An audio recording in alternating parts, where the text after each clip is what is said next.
pretty much ready.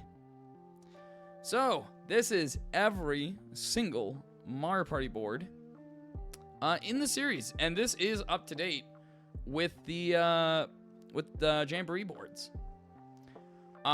There's going to be a couple things just right off the bat, just when doing these rankings.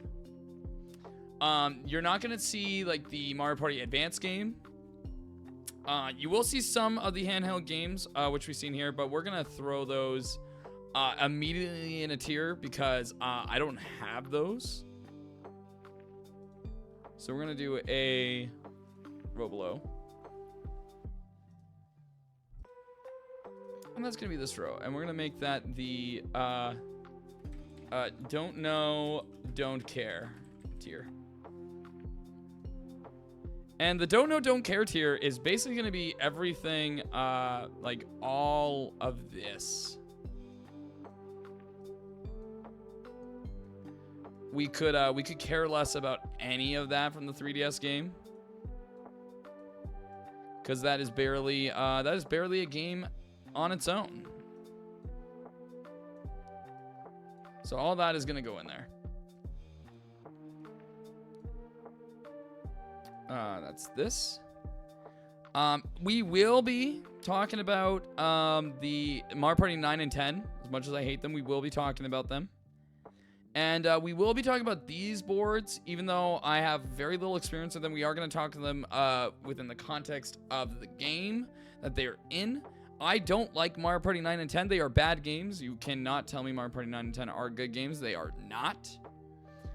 But we are going to rank them fairly based on how they work within the mechanics of their respective games. That's kind of how you have to rank most of the boards. How do they work in the context of the games they're in? So, without further ado, we can easily start. With the game I know the most... Actually, here, let's change some of these names. Top tier boards. The best of the best are obviously right up there. We got the real stinkers.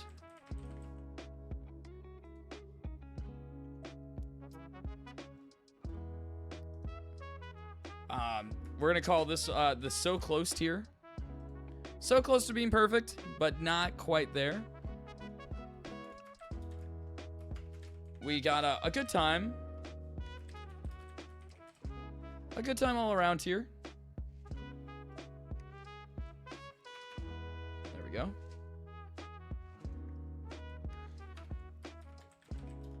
That's a board. That is your standard, just it's a board that exists.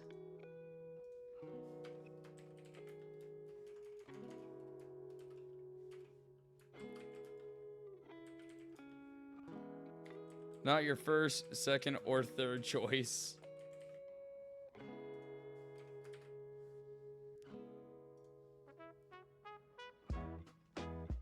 And honestly, I don't think we need this E tier. I'll be honest, I think we can get rid of the E tier.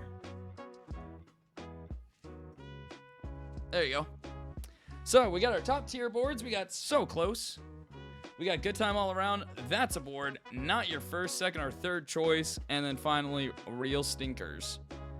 These are the categories we're going to be using to base our board knowledge on. Now, what are we using to, how are we ranking these boards specifically? Like what makes a good Mario Party board?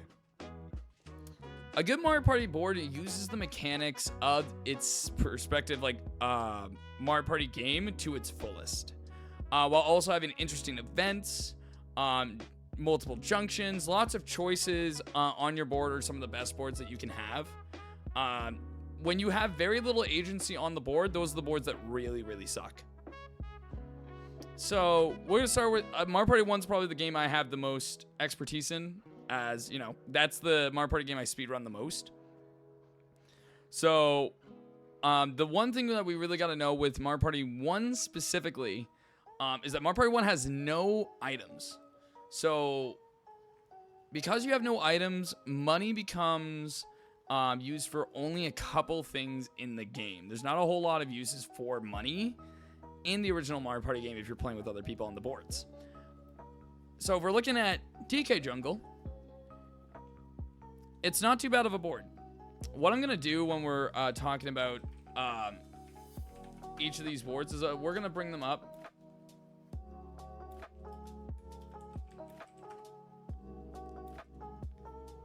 So we're going to bring up the boards so that we can take a look and kind of see what these look like.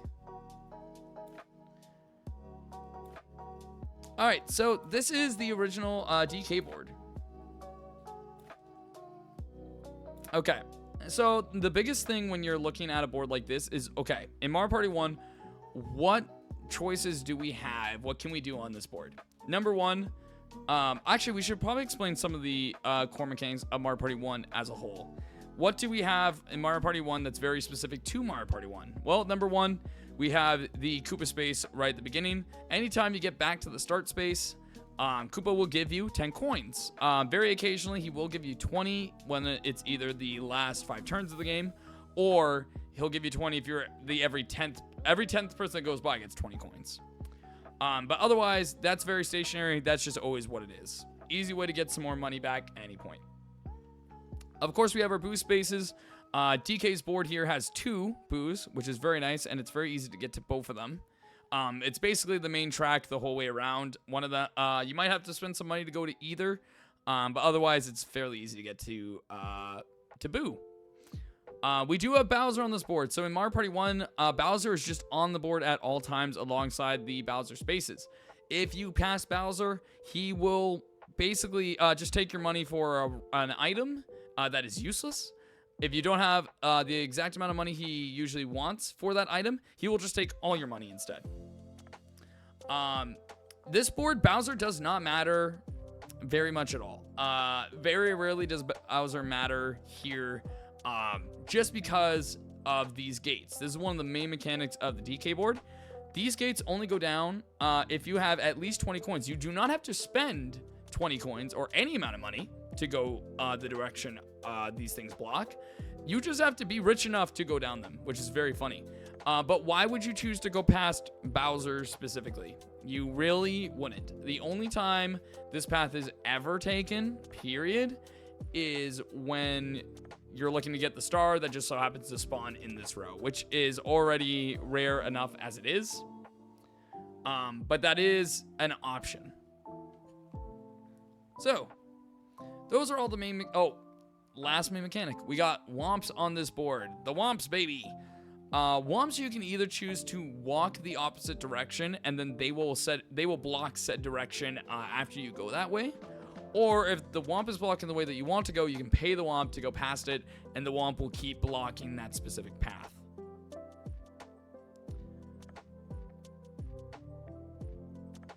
Happening spaces. They all do the same thing on this board. There is one happening space basically for this entire board. There's one event that happens. Out of all these happening spaces, all they do is spawn a boulder out of this top right corner of the stage. It plows through any players over here. It'll bring them over here, and it'll bring them all the way down until you end up right here. If you are on any of these spaces in this path, you will end up here after the happening space is over.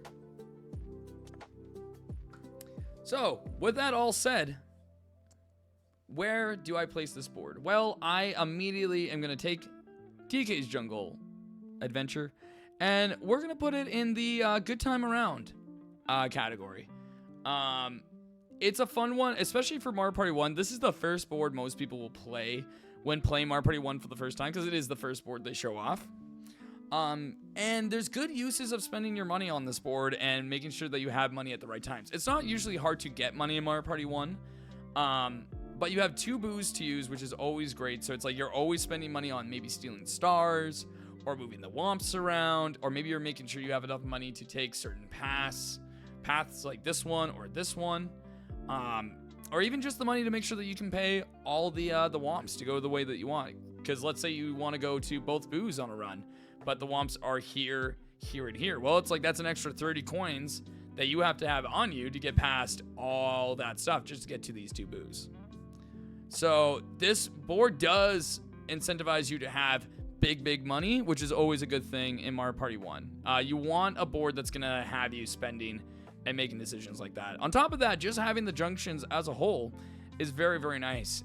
Do you take the riskier path with the 3 happening spaces up here and potentially get all the way knocked back to the beginning? Or do you take the safer bottom path, maybe potentially land on a Bowser or even the last happening space on that path?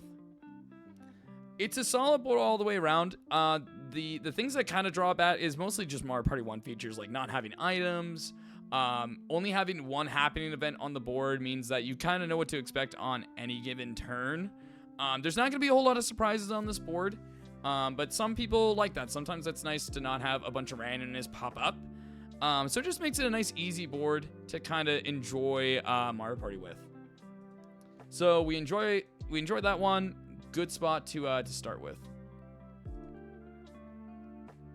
All right, second board, baby. So we got Peach's birthday cake next. This is gonna appear twice on this list, basically. I'm gonna take off my headphones because it's easier on my head now. We kind of have 2 Peach's boards just because it was remade in Superstars. But they are drastically different boards, and they do play pretty differently just based on the changes that they make in the new version. So we will be ranking them separately. They deserve to have separate rankings specifically. So yeah, number one thing on this board, there are no boos on this board. Absolutely 0 boos. So there's going to be no star stealing. There's going to be no, there's going to be no coin stealing specifically. I say that very specifically, but there's going to be no boo at all here. So what are we spending our money on this board? Well, we have 2 things to spend our money on besides the star and giving our money to Bowser. Number 1, on the main path, you will see all the happening spaces. There are a fuck ton of happening spaces on this board, and they all do the same thing. Every happening space counts as one individual space where you can plant a piranha plant for 30 coins. When you plant that piranha plant there, any other player who lands on that space, if they have a star, it will get stolen and given to the player who owns the plant. Very direct, very obvious. It's good that it costs 30 coins per plant. So you really do have a big option to spend your money on. It's always nice to see that. And it makes it a little bit more exciting and terrifying when there's a shit ton of plants on the board to worry about. The next thing you'll notice, if you continue along the path, you'll get to this intersection right here with Sir Goomba. Goomba will be there to take 10 coins from you and decide whether you go and see Toad or if you go over to the Bowser fuck circle. You don't know which one you're going to go in. It's a 1 in 4 chance. He gives you 4 seeds.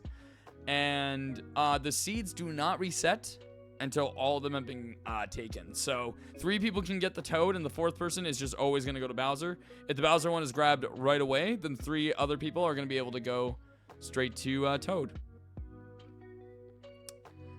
So what do we think of this board overall? Well, our space count is fairly small, which is good for a board like this because it is, this is our first example of like a 1-track board, basically. There's not a lot of option on this board. The only time you get to choose which way you go, and even then you don't get to choose that, is the Goomba when he sends you either to Bowser or to Toad. Otherwise, there's no real option on this board to do anything. Because you don't have items as well to like help you decide where you want to go, like in the Superstars version. This is a very 1-track board.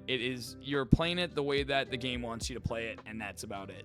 There's no real deviation for that. So when you're playing like a low turn game, the issue that I have a lot on this board, especially if you're playing just like a 20 turn game, the happening spaces don't really get used because there's a good chance if somebody's just like rolling low, they might get to Toad like maybe once or twice in a 20 turn game.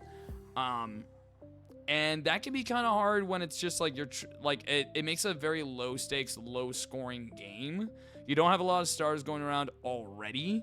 And even still, even when all 4 people get over here, not only do they have to have 10 coins plus 20 coins to get the star just from going through Goomba and Toad, but you also have to hope that you're not the one person who's going to Bowser and getting more fucked. So only 3 people on average are going to make it to Toad on the first go around, and then who of those 3 people are going to have enough money to even get a star right at the beginning? I've seen games where nobody gets a star going around. I've seen it where everyone gets a star. But it makes the game very low scoring, and it does drown the game out a little bit. There's not a whole lot that goes into this game. It's not a bad board necessarily. There is some fun, especially with those piranha plants. It can be very, very funny. But the only way you're going to get like big use out of that is if you're playing like a longer turn game, like a 30, 40, 50 turn game. And most people aren't playing those long games.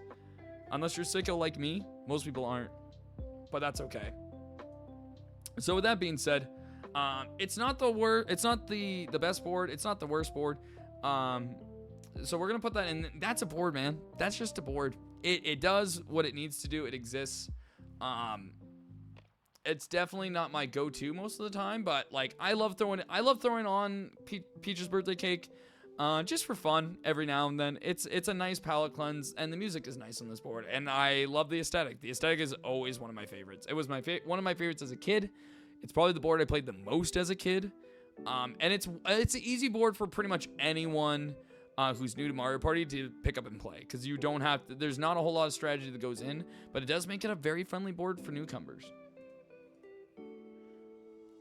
All right, next board we got Yoshi, baby. Yoshi's Island. So this is another one that's been remade in Superstars, and we'll get to that version as well. There is a little bit of difference between the two, but overall these boards are pretty similar. Number one thing on this board is that you have two distinct halves on this board. The left side of the board is pretty tame. It's about as safe of a side as is. Other than having the Koopa space on this board, there's not a whole lot going on over here. Very specifically, we should talk about how the star mechanic works on this board. You'll see Bowser's over here and Toad is over here. And the way that this board works is anytime you land on a happening space, they will switch spots. This happens very frequently. There's only 7 happening spaces on the board, but you will see the goddamn animation of them flipping about 50 times in a 20-turn game. It's absolutely insane how often it happens. Bowser will steal, I think it's 20 to 30 coins, something like that. Let me see. Does it say specifically how many he steals? 30 coins. He steals 30 coins. Actually, you know what? We're going to take this, and we're going to... Just so I have one to go back to. Okay. So here we go. Yeah. So Bowser takes 30 coins from you at bare minimum, which is absolutely ridiculous. But the benefit is that if Bowser is on this side of the board, you will lose 30 coins. Maybe all your coins if you have less than that. But you do have Koopa to kind of rebound from that a little bit if need be. And same thing on this side of the board. If you do lose to Bowser here, you do have Boo up in this right corner as well, who can at least get you a little bit of money back and take it from somebody else. It's kind of unknown how much coins you'll get. Sometimes it's usually shit, but at least it's something. So take it or leave it.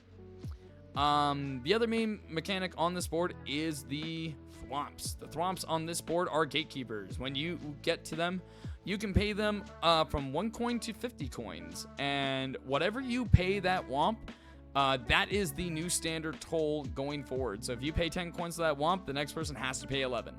And so on and so forth. Once they reach 50, 50 is the max that it can be. So you could potentially lock people onto one or the other island just from them not being rich enough to go across. This can be beneficial, or it can be a very negative depending on what side of the board they are on, what side the star is on, and kind of what's happening on the board. This board has a lot of randomness just from the fact of the star space switching so often. So this board is fun. I do like this board. Welcome back, London. I do like Yoshi's Island to an extent. I think this is the Superstars version is definitely the better version of this. Again, because there's not a lot of junctions. Like the only choices that you ever get to make for where you are on the board is when you get to the thwomps. And if you don't have the money to go past the thwomps, again, you're not making any decisions. You're just going where the dice tell you to go. So that can be a little disheartening playing this board if you're already behind and you're just getting kicked down more and more. So as a person down in last, it sucks. If you're winning on this board, then you're fucking winning. It feels good to win on this board. But it's very mean. In terms of left side and right side island, I typically will favor the right side island just because Boo is over there. And the fact that you can steal stars is pretty big. So even if the star is on the left side of the island, or you can't afford this, or if it's on the left side of the island, then you still have to deal with Bowser and lose 30 coins. But if you have big money, if you've been saving big money, you can easily just like take a star at any point over there. Plus the idea that since the star space changes so often, you can get lucky enough where, hey, maybe Toad will just be on the right side with you. You can get a star, and then maybe you'll steal another star, or maybe you'll just take some money from somebody else. There's a lot more control that you have in your decision making on the right side of the board, but it's also the board that has more events. You have one extra happening space on that side.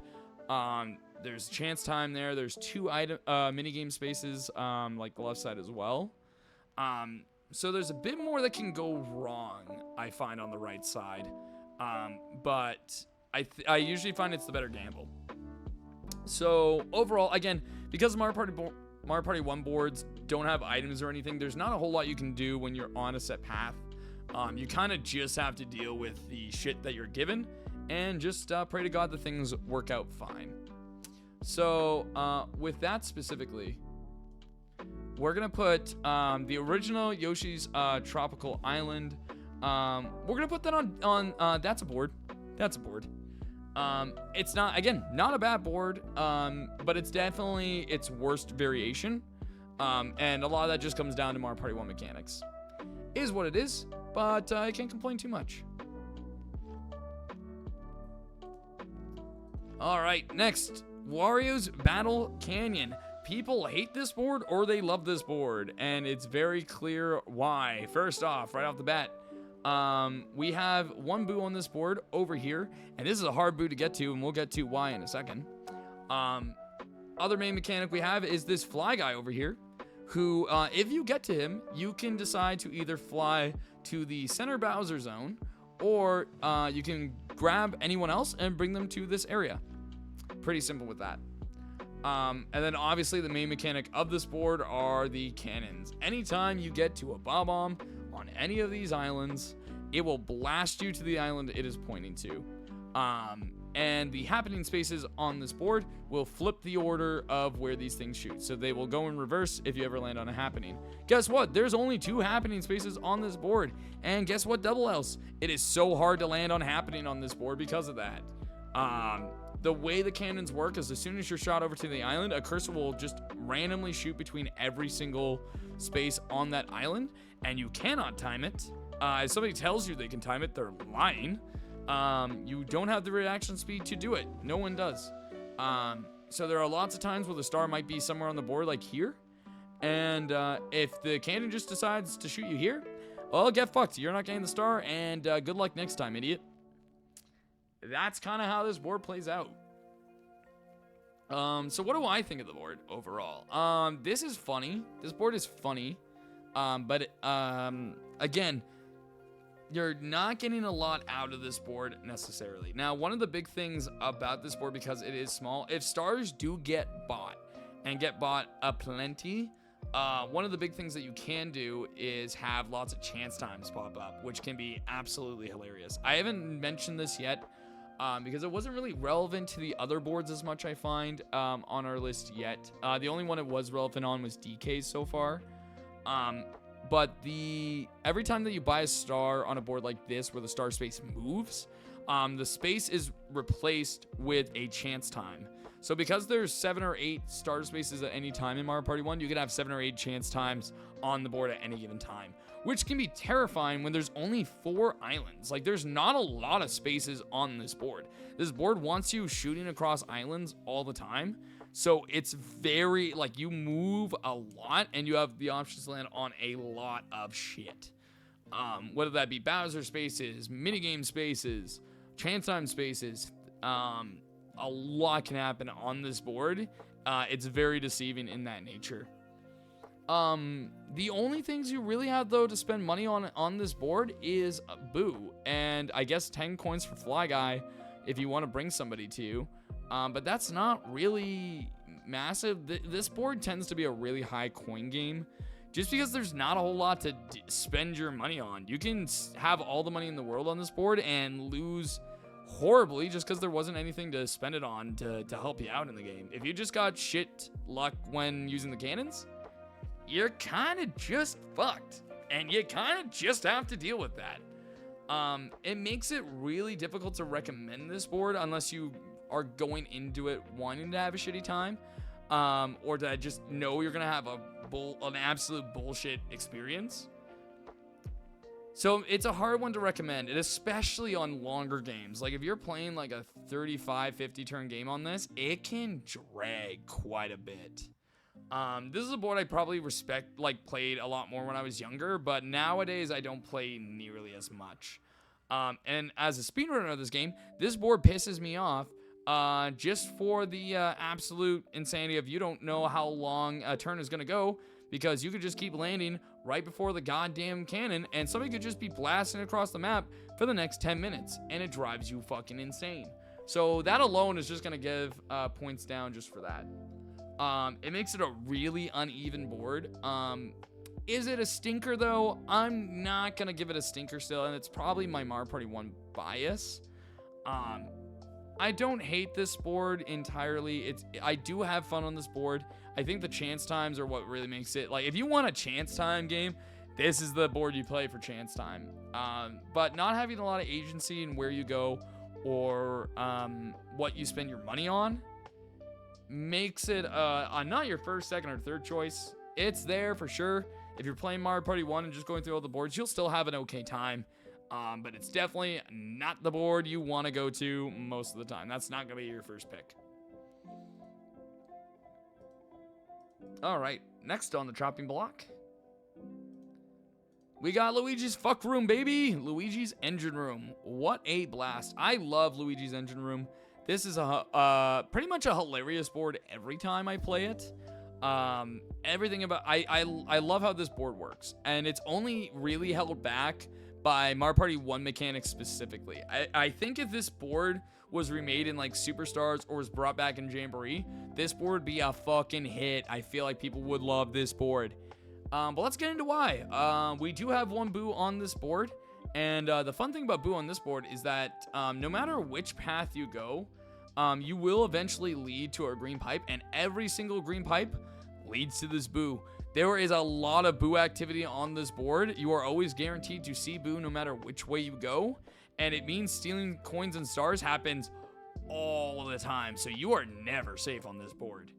So it's always good to know that this is always an option. So knowing where everyone is on the board, how close they are to Boo, and how much money they currently have once they get to Boo, very key thing to keep in mind when you're here. The main mechanic on this board are these blockers in the road. Typically speaking, it's like they will switch from blue down to blue up, red up to red down. They will never be both down or up at the same time. They just flip-flop.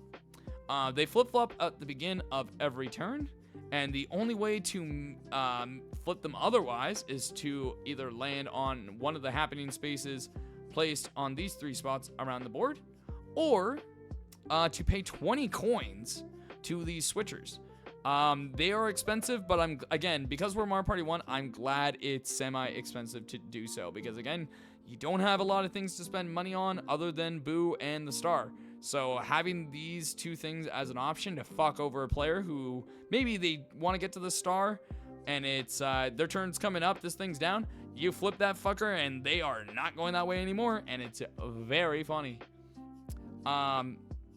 There's a couple things that can really happen on this board, really depending on where you end up, and also where the star spawns. The star spawn really gives this board its energy, because depending on where it is, it can really fuck over a player. It can really fuck over, honestly, everyone where it is.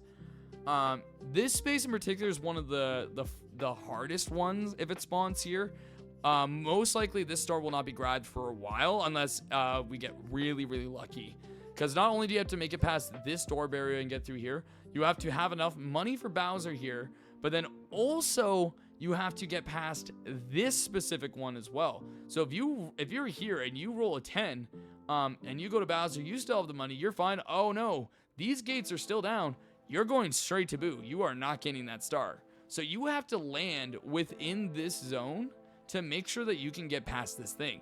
And you can't land on this happening space if you're just going through this on that turn, because then this is immediately going to go down, and the beginning of your next turn, it's going to go right the fuck back up. So that, alongside everyone else having to have their turn as well, it makes getting this star particularly difficult.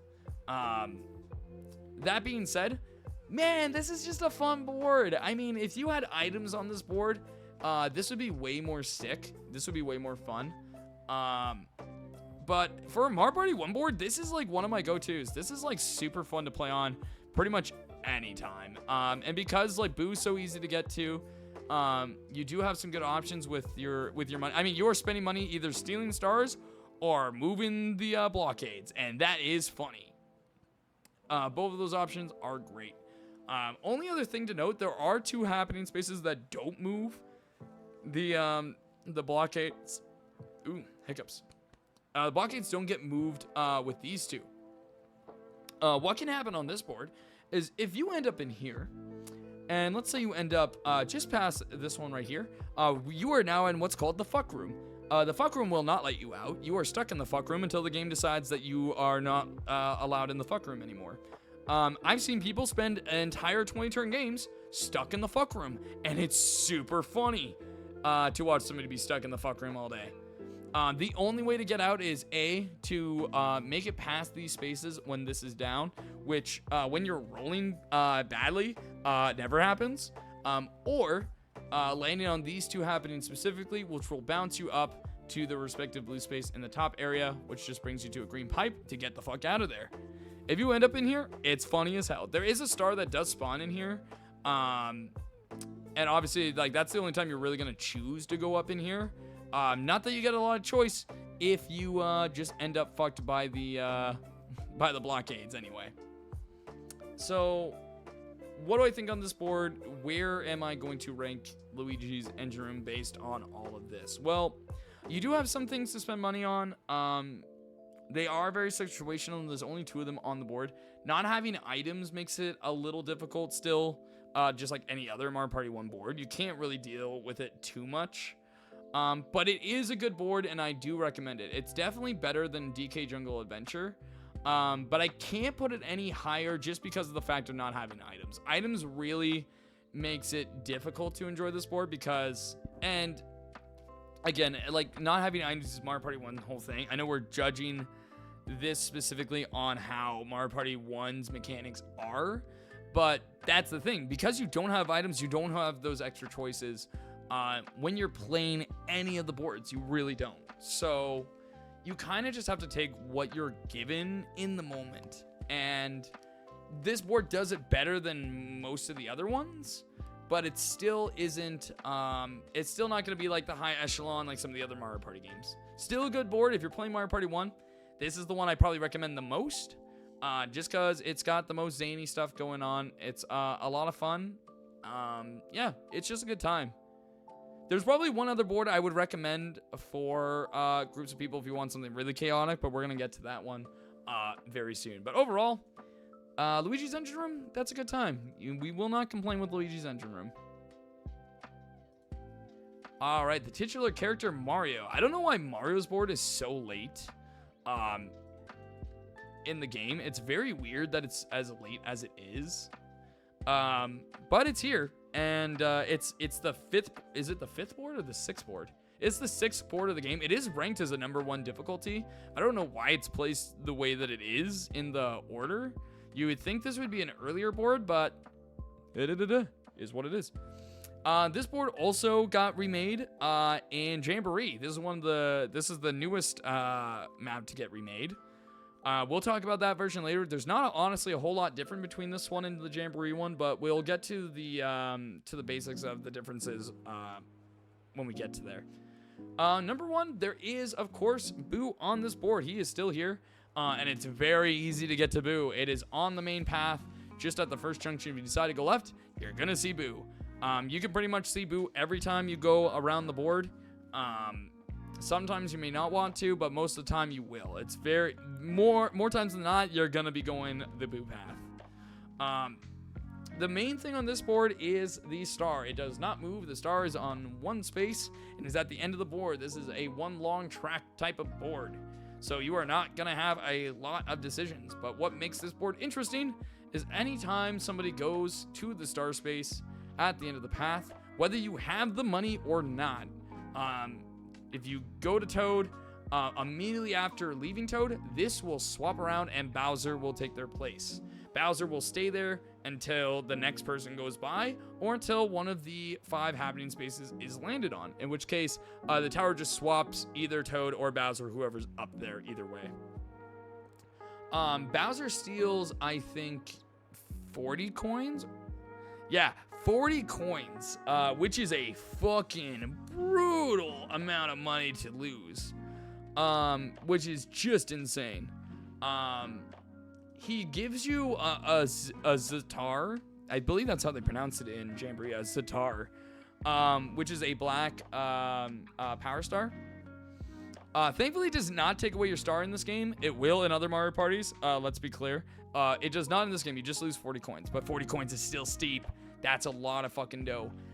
It is helped a little bit by the fact that immediately after going to Bowser, you do end up at Koopa, and he does give you 10 coins. 20 if you're lucky, if you're the 10th person to go by, or it's the last 5 turns. So it doesn't hit as hard in just with Koopa being around, but it's still pretty brutal. And not only do you lose that money, but now you have to go around the whole board again just at another chance to go to Toad. Typically speaking, if no like happening spaces are landed on during the game, you'll have about 2 stars per rotation, or per rotation of the map. We're gonna take a break on the explanation just because we're going into an ad. Also, I should change what this says.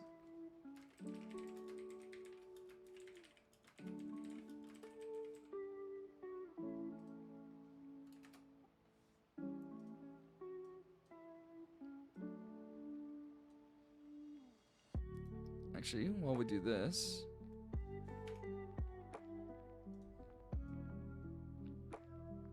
there we go. Actually, real quick as well, we're just gonna update this.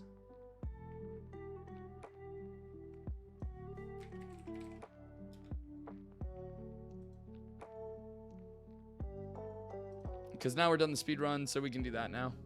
Makes it a little bit easier. Okay.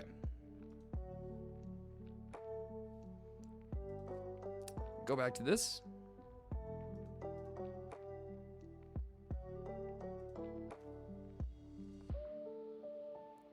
Alrighty. So we're back on the board. I think we're back from the ad break. I think we're good. I think we're safe. Okay. So, what do I think of this board in particular? Now, this is another one that's just kind of fun, but again, because you don't have a lot of choice on this board, it does make it a little bit of a drag sometimes. You only have 2 junctions to worry about in terms of direction, and it's the first one here that you either go to Boo or you skip all these spaces and continue towards the star. And then once you get past this ridge, you have another junction to take this path or this path. This junction doesn't matter all too much in this version of the map because the space amount is the only difference is 2 spaces.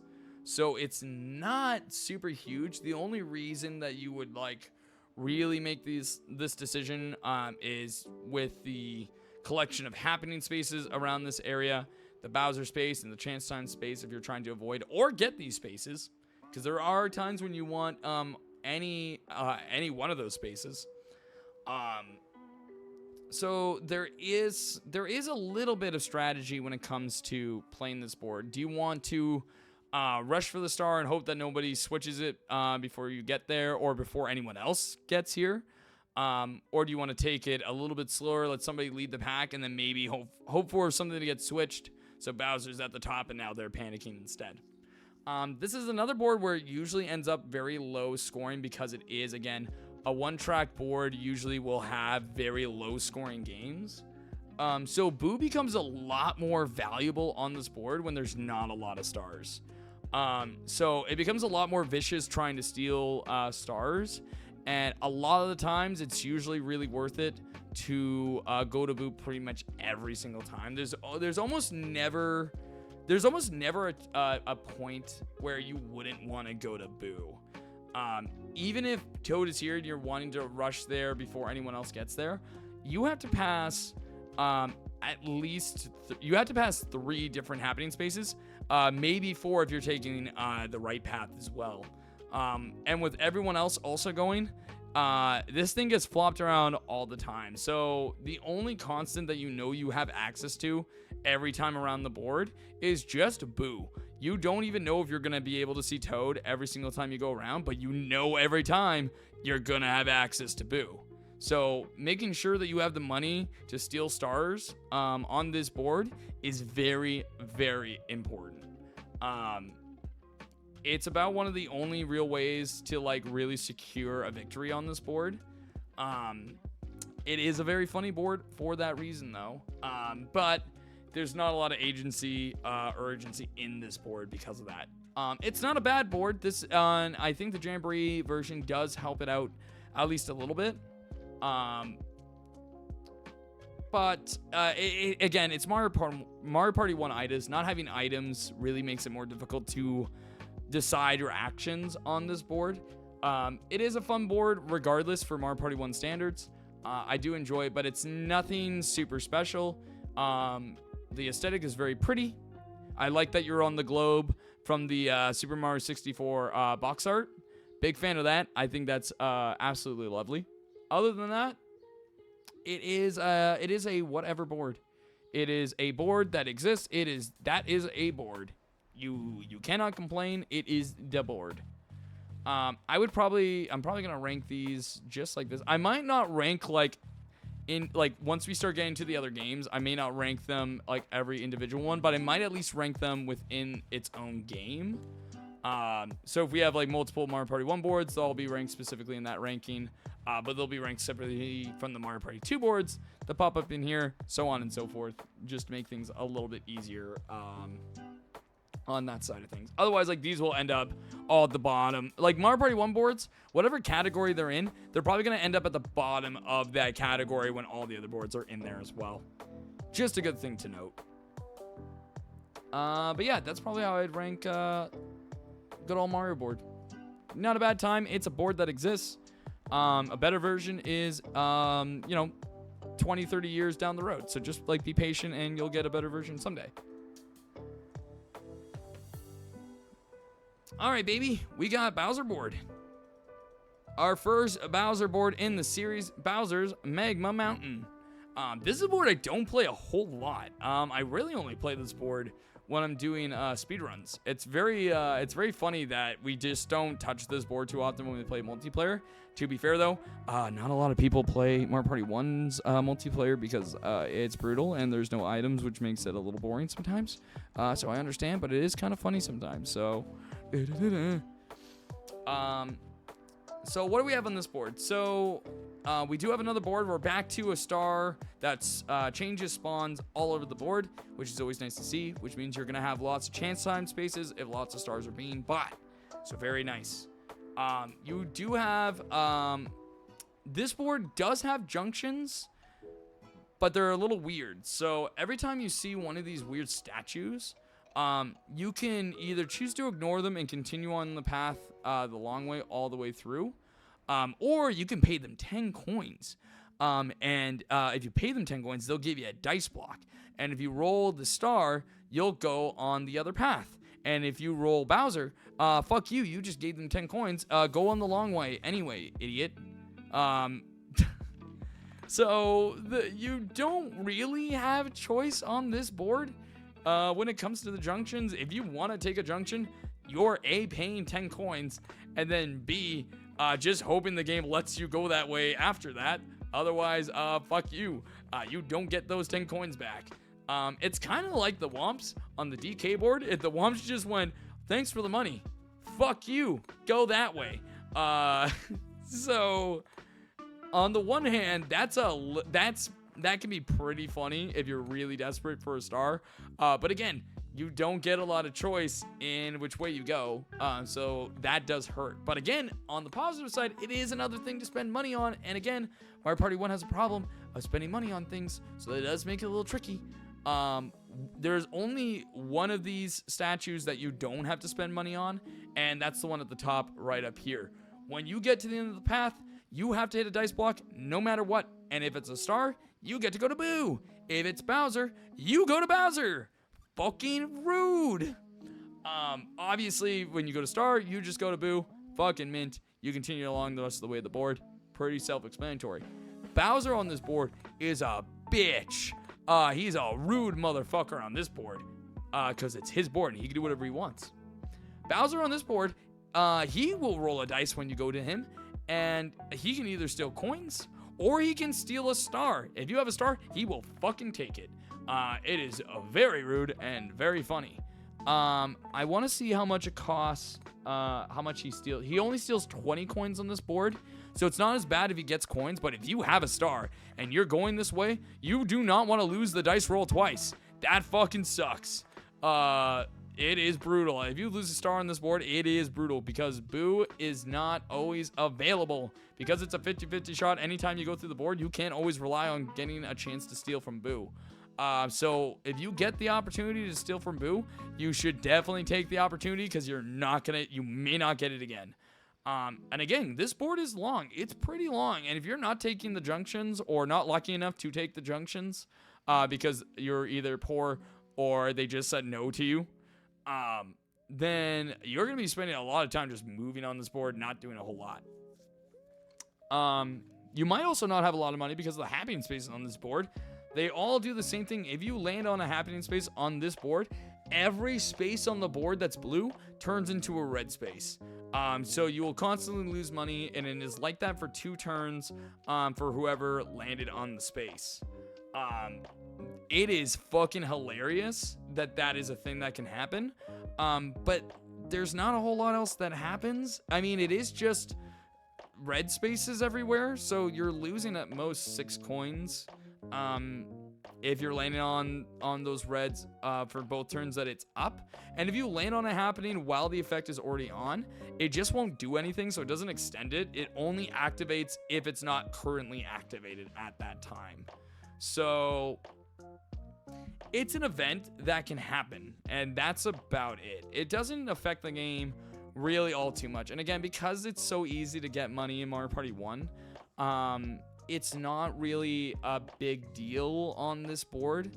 Like, because you might also not even get to go to Boo, you may not even be able to steal a star and spend a big wad of your money that you're holding on to. So you kind of just hoard money anyway. So it doesn't really do a whole lot. I mean, the nice thing is that the star does move on this board. So if you do have lots of money, you're probably spending it on the stars specifically if they're ending up in front of you. But that's about it. So it's not a bad board by any means. It's a very, again, Mario Party 1, I really love their aesthetic for their boards. It's probably the thing I adore the most. I'm also going to sneeze. But still, given that, there's not a whole lot that you can do. And again, it's just Mario Party 1-itis. It's always Mario Party 1-itis. You don't have a lot of choice on these boards. It's not a bad board to play, but it can be draining sometimes if you're just on the long path and everyone else is ahead of you getting stars and you're just kind of lagging behind, not doing a whole lot. It can kind of be a bit of a bother. It can this is still a very luck dependent board. But it's not a horribly luck dependent board, but it is just a board. This is another one. Well, I will classify this as that's a board that exists. I will definitely put it above Peach's birthday cake. But that's about as much as I'm willing to put above it so far. Actually, you know what? I would probably I'll put it above Peach's birthday cake just because Peach's birthday cake, you really don't. Yeah, I think this makes the most sense. Just above Peach's birthday cake, but not better than Yoshi or Rainbow. All right, and with that, we only have one board left to go. The Eternal Star. We've made it, finally. This board is, what's the word? I believe the word is insane. This board is insane. God, this board is nuts. Okay, so the way this board works, there's so much that goes in the board. Okay, first of all, Boo is here on the board, and Bowser is here on the board. Okay? I don't know why he's not here on this picture, but Bowser is here. As you can see, there are many star spaces on this board, and they are there from the beginning. These star spaces are always here. There are 7 on there. And the way this board works is that if you get to one of these Baby Bowser spaces, you will pay 20 coins and have to do a dice duel against them, where you roll an 8, 9, or 10, and they have 1 to 10 dice block. If you beat them in that roll, you get the star. If you lose that roll, you either don't get the star, or if you have a star, you lose a star. Fuck. And every time after all these Bowsers have been beaten, they just all respawn again. So it's just a never-ending cycle of killing these guys and then them hurting you in return every once in a while. This board, I hate it. When it comes to the speedrunning side of things, this board sucks. I hate it more with all the fiber in my being. I've lost more world records to this board than any other. I cannot stand it. That being said, casually, this is a very funny board. The movement around this board is interesting because there's 3 different ways that this board works. Every single path leads to a teleporter, and these teleporters change where you go depending on the cycle that it's on. There are 3 different cycles that this board can be on, and they're always set. You always know where you're gonna go if you know what cycle you're on at the beginning of the game, unless you know exactly like where one or 2 of these goes. If you've memorized all the different versions, then it's easy enough for you to move around this board. If you don't know those things, though, it can make moving around a nightmare. It can make it an absolute nightmare. Because sometimes you can be like, hey, maybe this one brings you to Boo one way, and then another time, oh, it actually brings you to Bowser now. So you have to really know where you're going. This board can be a absolute bastard to you. But it's kind of the charm. But again, one of the biggest things on this board is money. Are you spending money on this board? Weirdly, yeah, you spend money quite often because all the star spaces are available at all times. No matter which way you go, you're basically going to be spending money on a star like almost immediately. And then after that star, you're probably going to get another star almost immediately after that. So this board is really quick on spending money and moving around and doing lots of different things, which makes it fun. The happening spaces specifically bring you all the way back to start, and it brings everyone back to start, not just you. If you go to Bowser specifically, he will fuck you up, send you back to start, and also change the pattern on the board. So that's the only way that you'll change which pattern you're on specifically, and it will let you know at that point what pattern you're specifically on. So if you memorize them at that point, you'll know by the time the first person goes to Bowser. But yeah, this when it comes to multiplayer, again, you don't have access to Boo all the time unless you know exactly what path Boo is. But if you do know which path it is very easy to get to Boo. You just gotta get there. And again, the happening spaces can get in the way of that if people just decide to keep landing on them and sending everyone back to start like a little piece of shit, like I am when I'm trying to speedrun this game because I don't want to play this board. This board hurts me.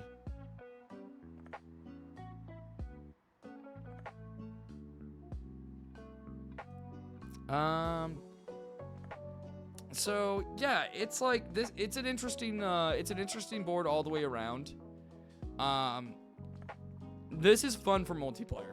This is a specifically multiplayer focused board, and I like it for that. I hate it for the speedrun, but I'm not going to count the speedrun for this because we're playing the game wrong when we're playing a speedrun, so we're not going to do that. I'm not going to use that as criteria against this board at all.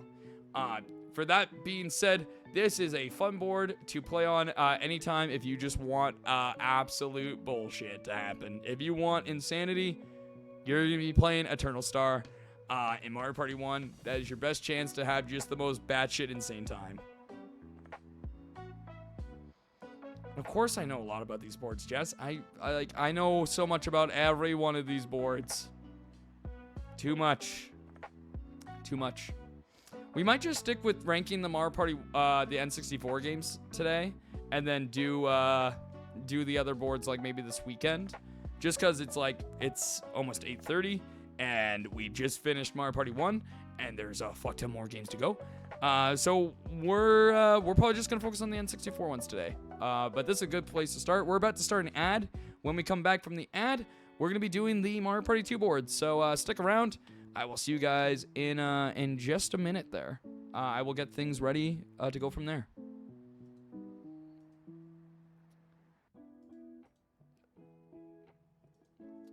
So now we go to Mario Party 2 boards.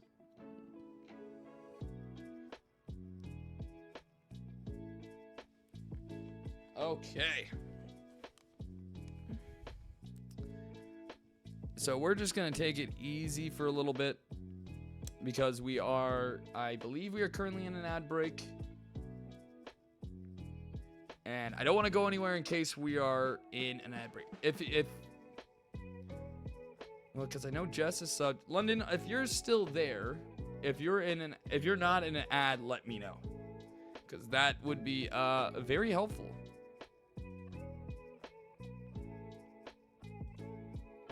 Otherwise, I'm pretty sure we're in an ad. It doesn't say we're in an ad, which is weird. Ah, there we go. There we go. We're officially in the ad. All right, so we're going to play it out.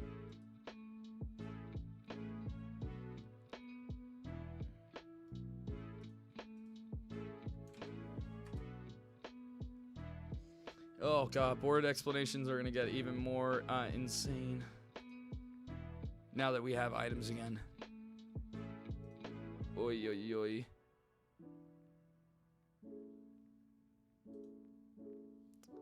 All right, there we go. Whew, gonna take a second to eat.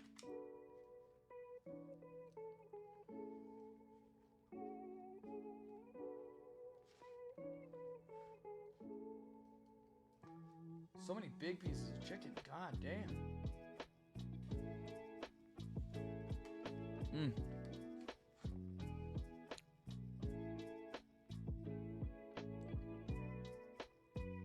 All right, ad break done. We're back. So, Mario Party 2 boards. Let's get into it. Before we get into the boards themselves, let's introduce some of the things that are different between Mario Party 1 and Mario Party 2. All things considered, they're pretty similar games. But we do have the main addition in this game, obviously the costumes. Fuck yeah. If we're ranking each map just based on the costumes specifically, you're gonna go Western Land, Pirate Land, you're gonna go Horror Land, you're gonna go Space Land. Oh, basically in this order. Yeah, this exact order. That's what you do: Western, Pirate, Horror, Space, Mystery, Bowser. That's how you rank them based on the outfits. You're welcome. But actually, the biggest thing is that we finally have items in Mario Party. Now, I'm gonna get a little bit of shit from some Mario Party people out there. Just know that they're wrong and that my opinions are the best and correct ones. It's good that Mario Party 2 has items. It has one of the worst versions of the item system in the series, only because of one small thing. You can only hold one item at a time. That makes this game fucking bullshit. It makes the items basically useless most of the time. The reason for that being is the existence of this fucking item right here. This stupid piece of shit that you can pretty much always buy, the plunder chest. The plunder chest lets you steal an item from any person randomly. The issue with that is because you can only hold one item, the minute someone buys a plunder chest, you don't buy an item anymore. You can't buy an item because you could just get it stolen immediately with the plunder chest. Basically, this is the turn off items item. The minute a player has this, you kind of have to decide whether you're going to buy a plunder chest to get rid of their plunder chest, in which case they could also plunder chest your plunder chest, which is a nightmare all on its own and just makes the problem worse. Or you just buy like shitty items specifically, and don't buy anything too nice so that they don't want to steal from you. But again, it just makes it so much difficult to use items in this game because this one fucking item exists. I highly recommend, if you are going to play Mario Party 2 with friends, ban this item specifically. Do not use this item. It will make everyone so miserable not being able to use anything else. Actually being able to spend money on any other item is way more fun. Please, for the love of God, don't use this item.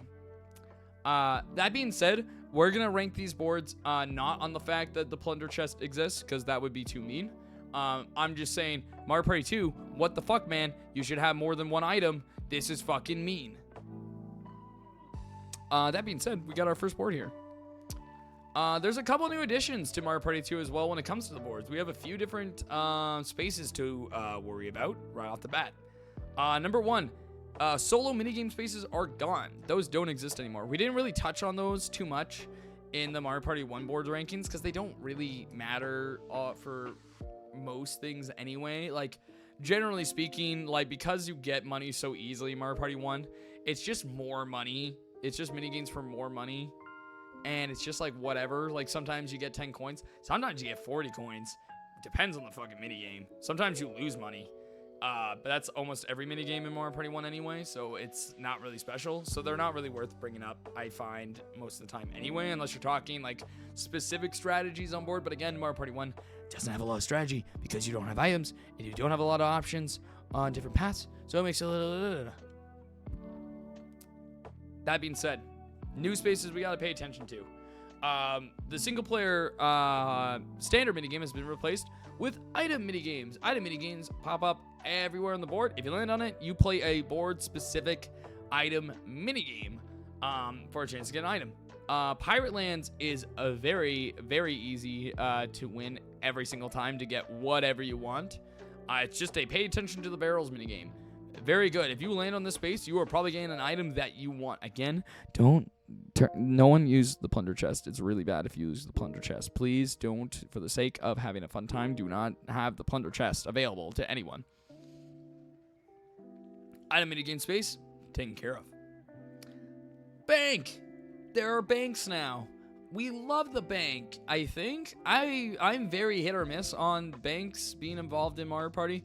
I think I do like them overall. They're not that punishing to any given player at any given time, most of the time. And the reward that you get very rarely from it is usually a very fucking funny.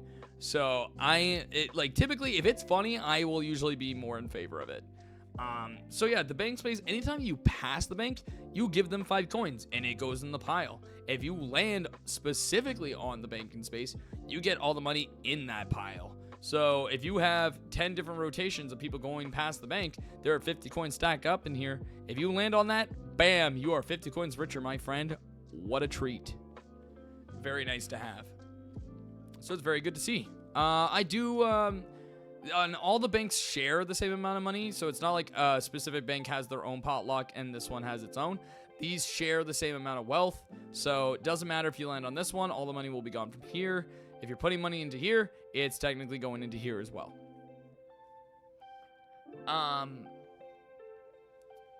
With items, of course, being introduced in this game, you don't just have the item spaces, but you have item stores, so you can buy items on boards. This board only has the one item store, but it is nice to have it available right at the beginning if you so choose. you'll see there's always, like, as soon as we got into Mario Party 2, there's a lot more stuff going on this board. Oh, there is one other space we should talk about that is new. We have the lightning bolt spaces here. We have battle spaces now. Anytime you land on a battle space, you will play a battle minigame, and you will wager a set amount of money decided at the beginning of before the minigame starts. And whoever wins that minigame gets a fuckload of money. Second place will get a little bit of that money, and third and fourth usually get nothing. You can have a battle as much as 10 coins, all the way up to 50 coins in Mario Party 2 and earlier Mario Party games. That gets more diminished later in the series, but for the most part, it's usually like from 10 coins to 50 coins. That's what you're looking at. Very great spaces to have. Love battle spaces. Love when they show up. Day at the Races has my soul. I love it to death.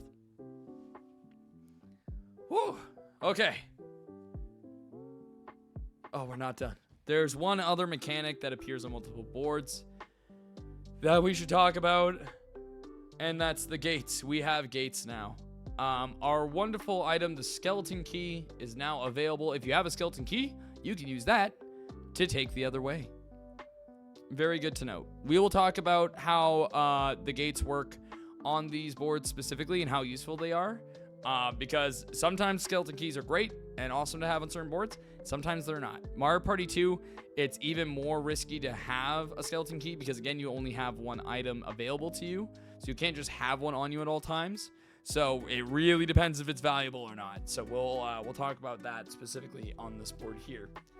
Pirate Land, pretty good board, all things considered. We have a lot of fun here. We do have some shit going on, so let's talk about it. Let's go over happening spaces, because there are only a few, but they get landed on a lot, I find. So you'll see a batch of happening spaces in this top section here, and you'll see only a couple over on this section here. If you land on any happening space on any of these sections, you and anyone else on these piers will get blasted all the way back to start. They only affect the specific portion that you're at, whether it's here or here, but it can be fucking evil. Hey, puppy. Oh, thanks for the hydration. I could use it. I'm ranking all the Mario Party boards, so I am teaching about the Mario Party boards. I am going to give strategy and my thoughts on which ones are good or bad. So, yeah, you can learn something here. Actually, I would stick around for the Mario Party 3 boards because we haven't played Mario Party 3 yet. And if you want a heads up on that shit before we play it with Caternum and Jared or anyone else, then you're going to want to know these things so that you play better than them. So, there you go. So yeah, these happening spaces, especially this row of 3, get landed on all the time, especially at the beginning of the game. I usually recommend when you start this game and you go to the store, buy a fucking mushroom, because you're all usually like all around the same space at the beginning anyway. And it's more than likely that maybe 2 of you, or maybe 3 of you might land on these blue spaces and be fine, and then one person lands on that green space and you're all fucked and all back at the start. It fucking sucks. It's very funny when it happens, but it fucking sucks. So I highly recommend buying a mushroom right away, or if you want, I'm gonna go get Chinese food soon, but if I'm not back by then, I'll watch the VOD. Easy. I'm doing all the Mario Party 1 boards on this stream, and then I'm gonna be doing the other boards like this weekend or something. So I'll have more of this. Maybe I'll even do it tomorrow night. I could do it tomorrow after work. I'd be fine with that. We'll see. But yeah, have a mushroom available. You do also have the option of buying a skeleton key to go this way. But the only real option you have going over here is a chance time, a battle, and boo. And at the beginning of the game, it's usually like none of those are really strong options. Most of the time, it's like the star's probably over here, and you're probably going to try to get over here as quickly as possible. There is one other real event that can happen here, and it's not super apparent, but these spaces here with the signs, they're not happenings, but they are events. They don't account as happenings, but they are events nonetheless. You will get 3 coins. And if you land on one of these, Sushi the shark will show up and be like, hey, come this way. And you'll hop on him and you'll move to the next space that the arrow is pointing to. So if you're going here, you're going here. If you land here, here. If you land here, you're going here. You'll always get 3 coins because they do just treat it as a blue coin space, even despite the fact that you are teleporting and causing an event. It's very weird that this isn't happening specifically. I don't know why it's not. It's fine. You just get 3 free coins. The only real issue with it is that if it wasn't happening, it would go towards your happening star, which is nice. But I will be ranking these boards more, by the way, now on the bonus stars. Again, Mario Party 1 makes it really difficult to decide that, just because, again, you don't have a lot of free choice in where you go or what you do in Mario Party 1. So the bonus stars, it's like really just like happening, just kind of happens no matter what. But you can you have a bit more choice in this game to make some of those decisions happen, which is nice. So we'll get into a couple of those as well. Another main mechanic on this board is the thwomps. The thwomps are back from the Yoshi board, and I like how they're implemented here. Because they don't lock you to a specific island, but they do lock you to specific routes if you don't have the money, which is kind of this. I like it a little bit more on this board specifically. I do find they're not used as often, because most of the time people only want to use them if like a star is right here, they desperately need to get to it first. But the fact that you do have the option to shut people out of these is really, really nice. And it works exactly the same. It starts it with 1 coin. You can put as many coins as you want, up to 50, and the next person has to put at least 1 more coin higher than that into the thwomp at any given time. Of course, up to 50, you can't go past 50. Overall, Pyroland is a very fun board. You definitely can't go wrong on this board. The gates specifically on this board, this one is the only real useful one because it gets you to Boo so much quicker. And it's the safest way to get to Boo specifically, because there is a fast way of getting to Boo by using this thwomp, but you had to go past every single happening space with these 2 piers, which if you're not using double dice already to get past this, you might be fucked.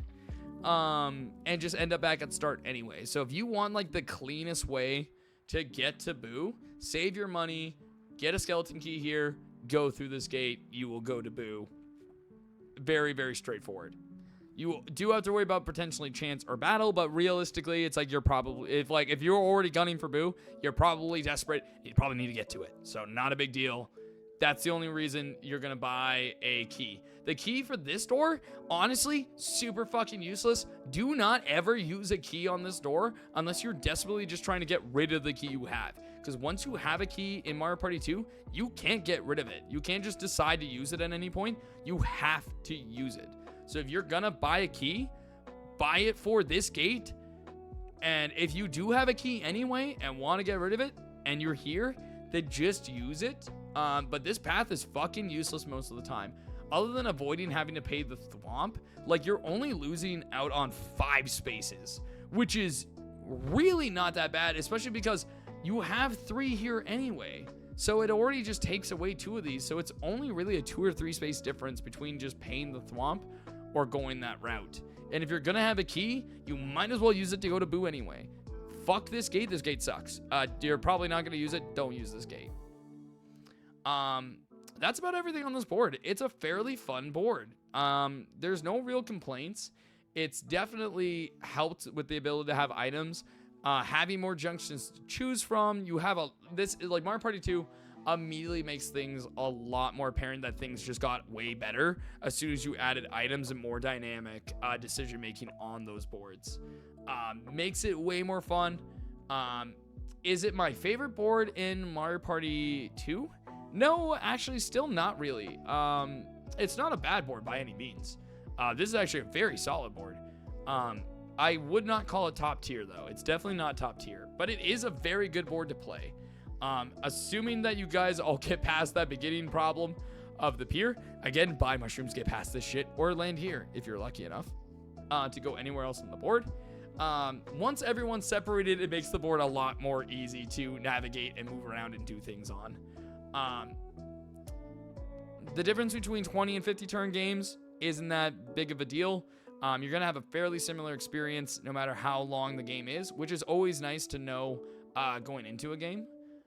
It is nice when a 50-turn game does have more mechanics that are more interesting. There will be a board in Jamboree we'll talk about that I really want to play a long game on. But we'll get to that when we get to that. But overall, Pirate Land, fucking great board. It's not top tier board, but I would put this as our first So Close board. It is a fun board. You cannot complain playing on Pirate Land. You're gonna have a good time.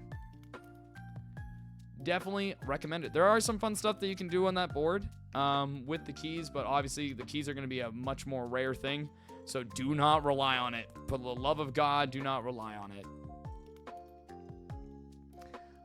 We're about to go into another ad, so I think I will let us just take a break.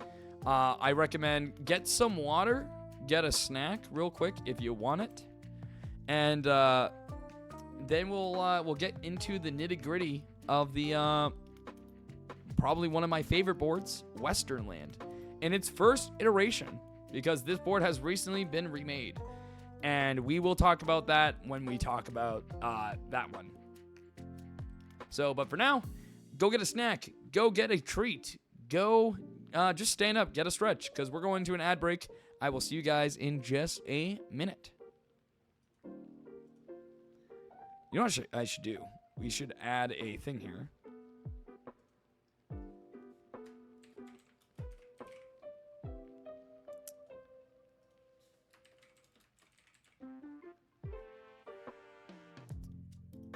We're just gonna add this in here.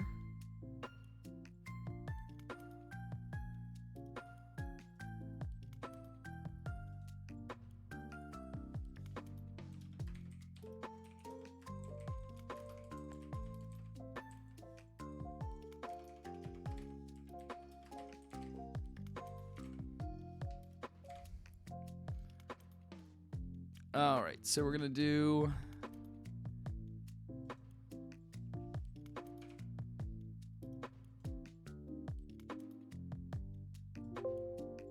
Oh, just that.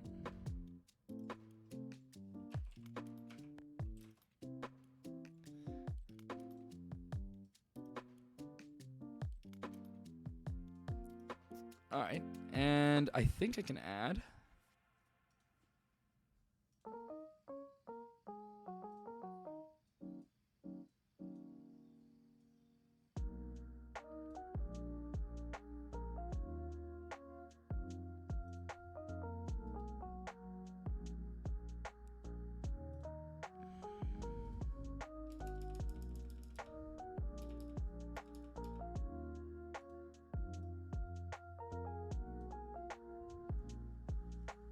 There we go. So now we got this for when the ad breaks are happening.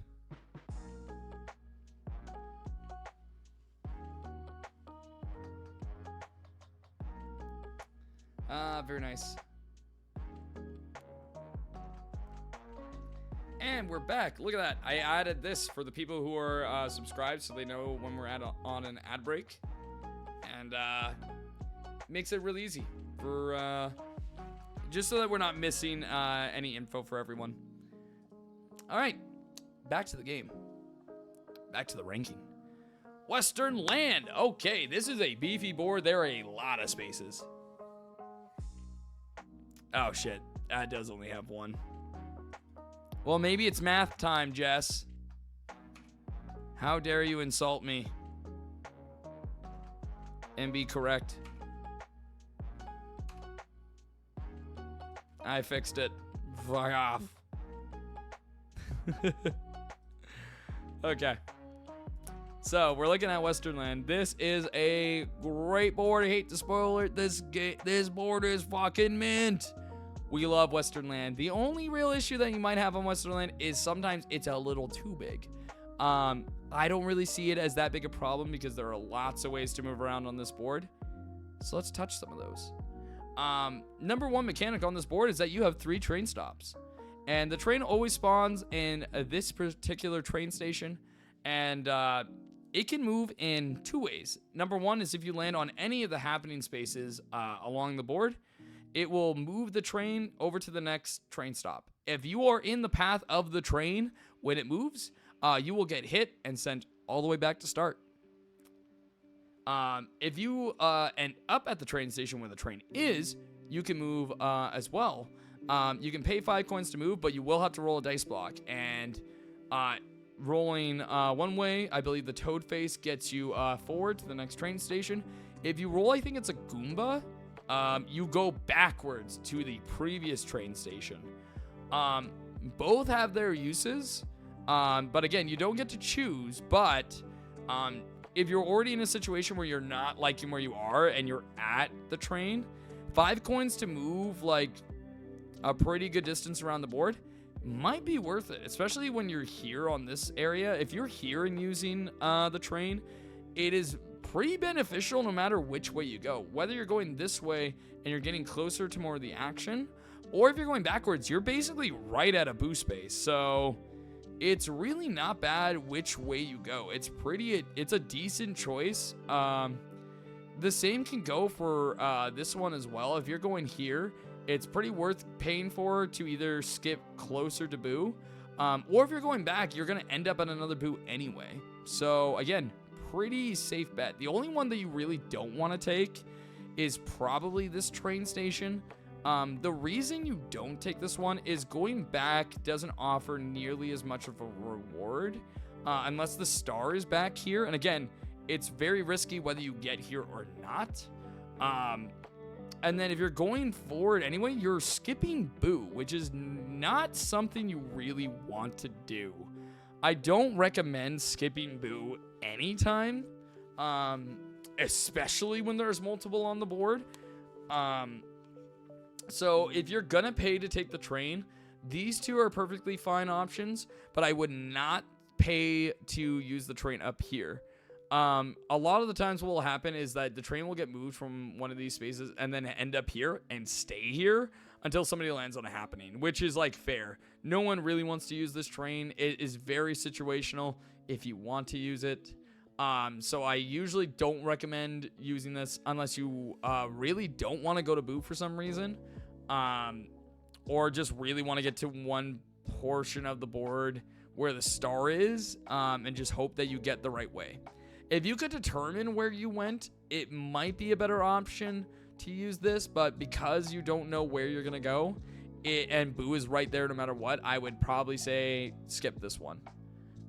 We do have 2 gates on this board as well, for skeleton keys. You have this one here and you have this one here. Honestly, this board, don't use the skeleton key. Don't get a skeleton key on this board. It's usually really not worth it. This one does cut off this whole chain of spaces basically, just in turn to get to this route. It can get you to Boo sooner if you are here and just like really desperately need to get to Boo, or if there's a star over here that you want to get to sooner and you just want to cut that and no one else is close, then it's not a horrible option, but it's not really a great option either. You're better bet just using movement dice and every other kind of movement option on the board. And then this one right here, there is a star that can spawn in here. Otherwise, do not use this gate. Don't go this way, period. This is a junction here. Don't use this junction. If you don't have a key, you just might land on Bowser, which is fucking awful most of the time. And you're also not gonna go to Boo. Why the fuck would you take this way unless you have a skeleton key and the star is in here? Do not take this path. Just go to Boo. Just go to Boo. Don't worry about a key on this board unless you already got one from like maybe an item minigame. Like that's really the only reason that you would do so on this board. I don't know if let's just see real quick, because I don't know, does it say what's the I'm trying to remember. Oh right, the item game on Western Land is the trolley car, which you can time. There is a way to time it, so you can pretty much determine what item you get pretty much every time. So yeah, most of the time you're just gonna go for the triple dice anyway. Yeah, a skeleton key is a very rare thing. If you do get a key, this is probably the gate you're gonna want to use it on. If you're just trying to get rid of it, sure, you can get rid of it here, but again, you're gonna not have Boo, which is usually not worth it. So I usually say just hold on to the key until you get to here and just use it there, unless you really don't care about using Boo. That's about the only thing. If you don't have the money to steal coins, like, you need at least 5 coins. So I guess if you don't have the money to go to Boo, then this is an option. Sure, it is more spaces again to go this way, but you do have 2 banks. Again, they work just like they do on the last board. They're in very good spots. I like where they are. Very funny. Very good spots. Lots of junctions on this board. You have lots of choice on this board. You have a junction here. You have a junction here. Here if you have a key. You have one here. You have this one I barely count. That one's not a junction. Let's just say it's not. So you have a lot of options for where you want to go on this board. And between the fact that there are 2 separate Boo spaces, you have the Hootenanny event, which is 20 coins to bring everyone to the space. And who doesn't like a good Hootenanny? That's great to have. The item store being right in the middle of the board. Star spawn pretty much on every portion of the board, so it's like you're going everywhere at any point all the time anyway. This is just a great board. The only thing really holding this board back is the fact that you only get 1 item per board. Jamboree probably helps a ton with that. I don't know what else Jamboree changes with this board, but specifically this board in Mario Party 2, this is great. This is a fucking awesome board. You love to see this board. You get a lot of options, a lot of choice, and it's a lot of fun pretty much anytime you play. And the music fucking slaps, baby.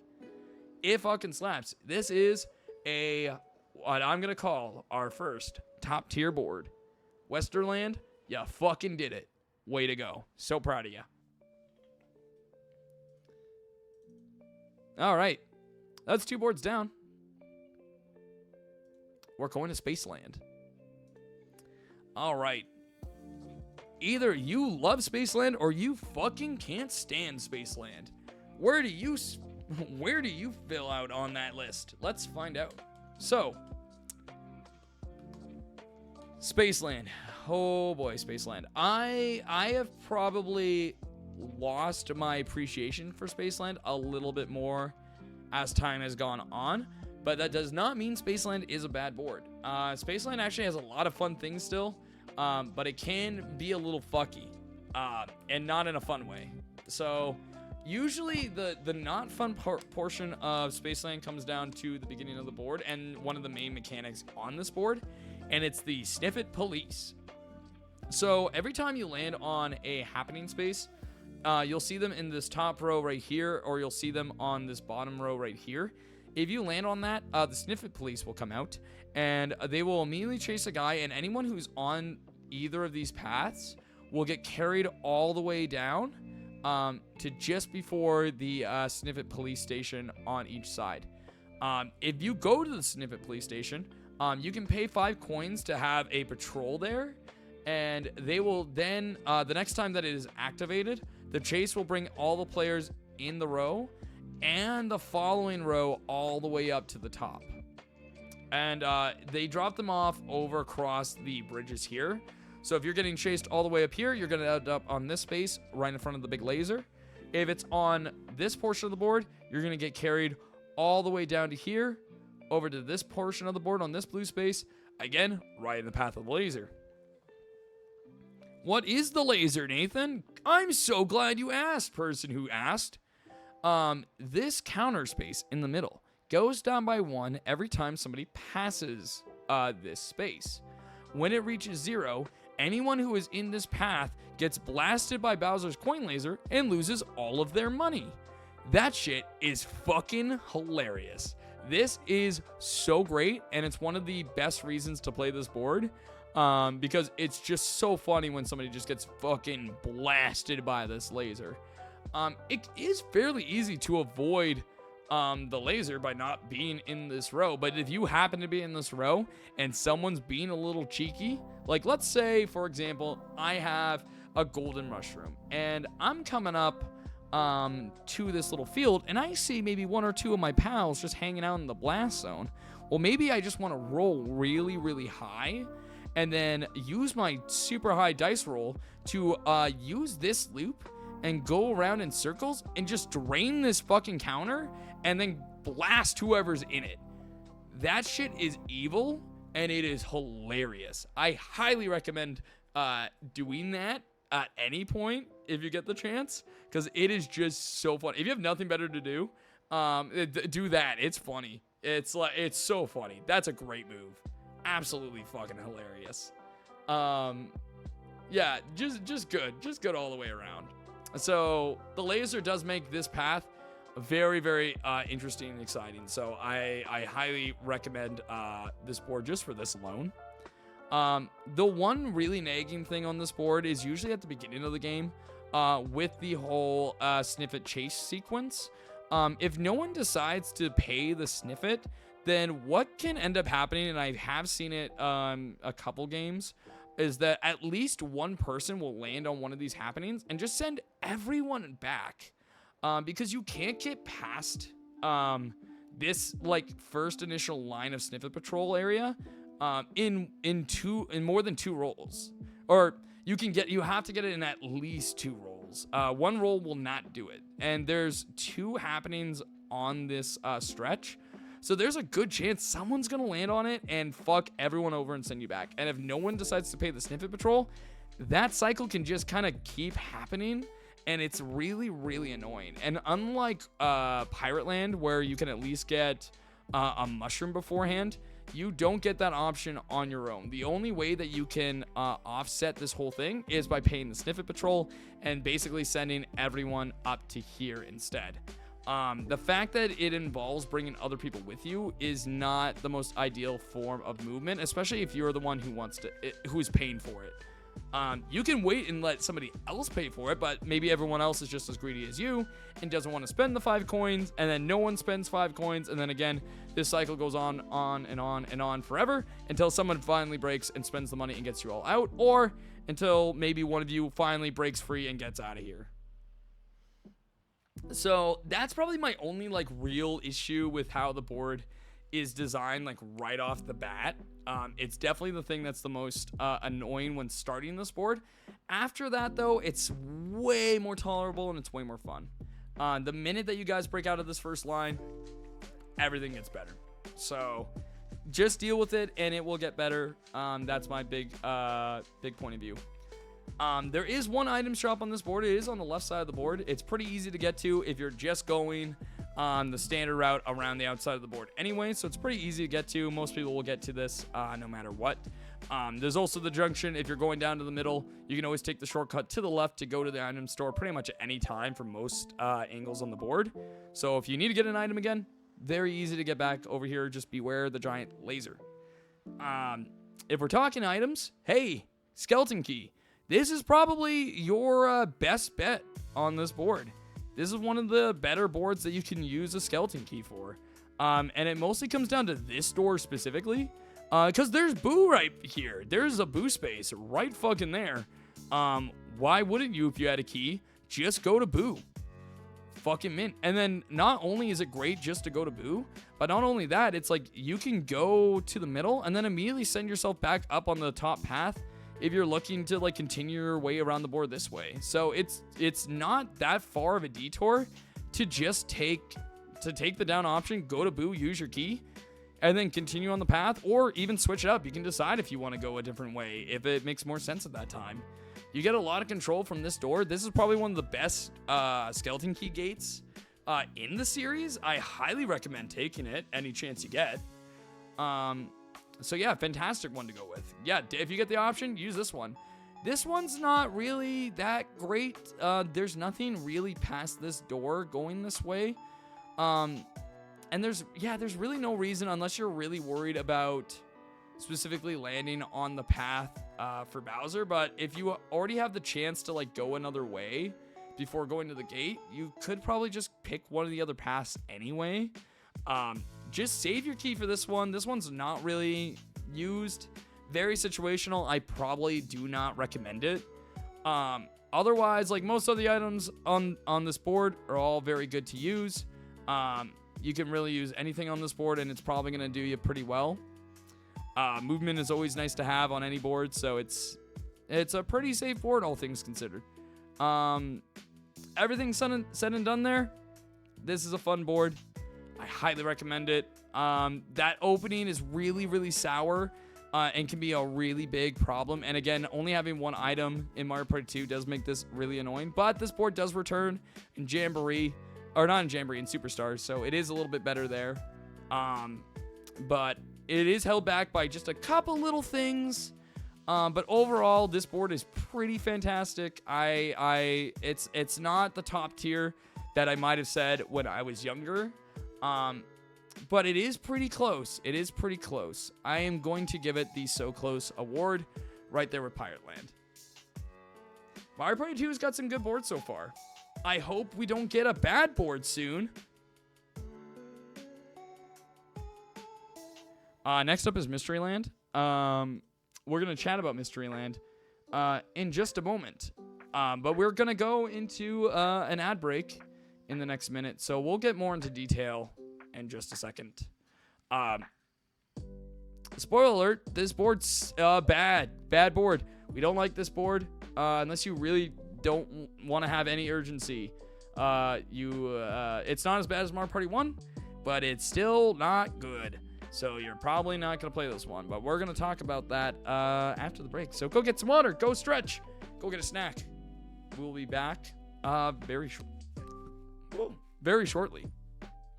Let's let the ad time commence. And yeah, simple as that, baby. I'll see you in a moment.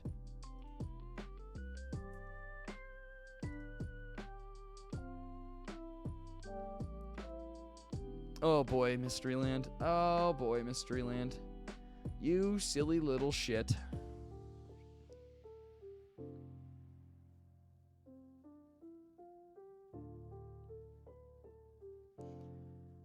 Oh boy, Mystery Land. Man, Horrorland's like fucking info dump is huge. It's so funny how much there is on Horrorland. Man, these are good boards. You know what? Looking at it now, you really get to see how good these boards are. Like breaking them down like this. I never said Mario Party 2 had bad boards, though. I never said Mario Party 2 has bad boards. It has typically really, really damn good boards. It's nice to see. It's honestly really refreshing. I like having a Mario Party game with good boards. It goes a long fucking way. That's for sure.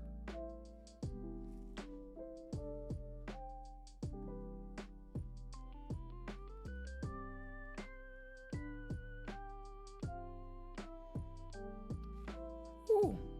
So I hope everyone's day has been going well. This has been a good day. I've been pretty happy with today so far.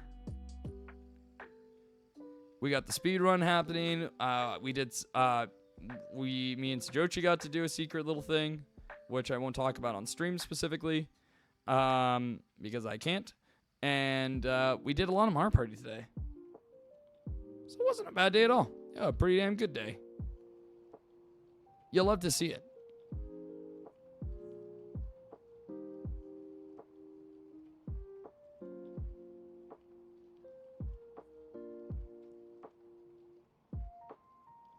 I can't find a set. Nope. My dad is wondering if I took any Joy-Cons with me. I did not. Nope.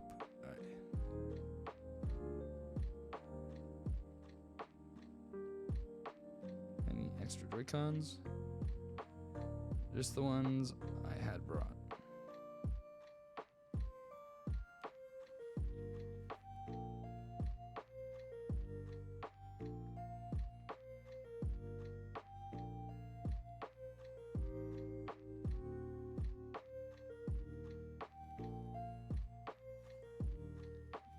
All right, we're back, guys.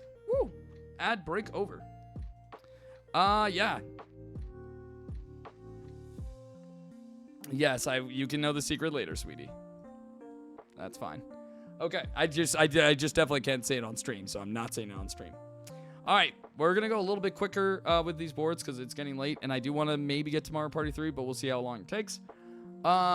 Mystery Land. This land is bullshit. This one could be an absolute nightmare, especially depending on where you are on the board. So, you love to teleport on this board all the time. The happening spaces on these boards basically move you from one area to the next following all the arrows. In some cases, it might be the only way to get off certain islands. So, big warning there. You do have the other movement option of these Bob-omb spaces. By paying 10 coins, it will bring you over to the opposite Bob-omb space. There is a chance, though, that you might get unlucky, and it might bring you to this space over here, and you might be on this fuck island for a little bit. You normally not trapped on it for too long, because half the spaces are also happening to get you back here, but you might get fucked, so just know that that could happen. There are 2 Shy Guy huts. If you go to them, you can pay Shy Guy, I think it's 5 coins, to set a curse on any player, which will make them have to roll 1 to 3 on their next die roll.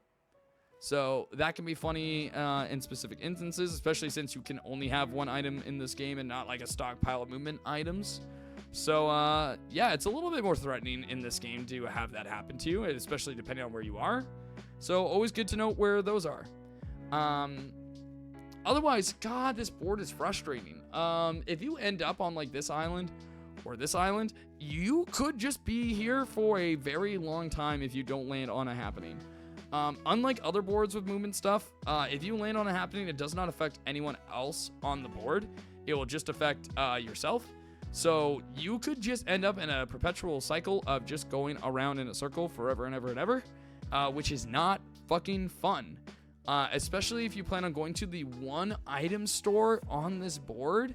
And if you want to say maybe have like a mushroom to like secure a chance at a star on a different island, unfortunately, unless you land on a happening, you're kind of fucking stuck here.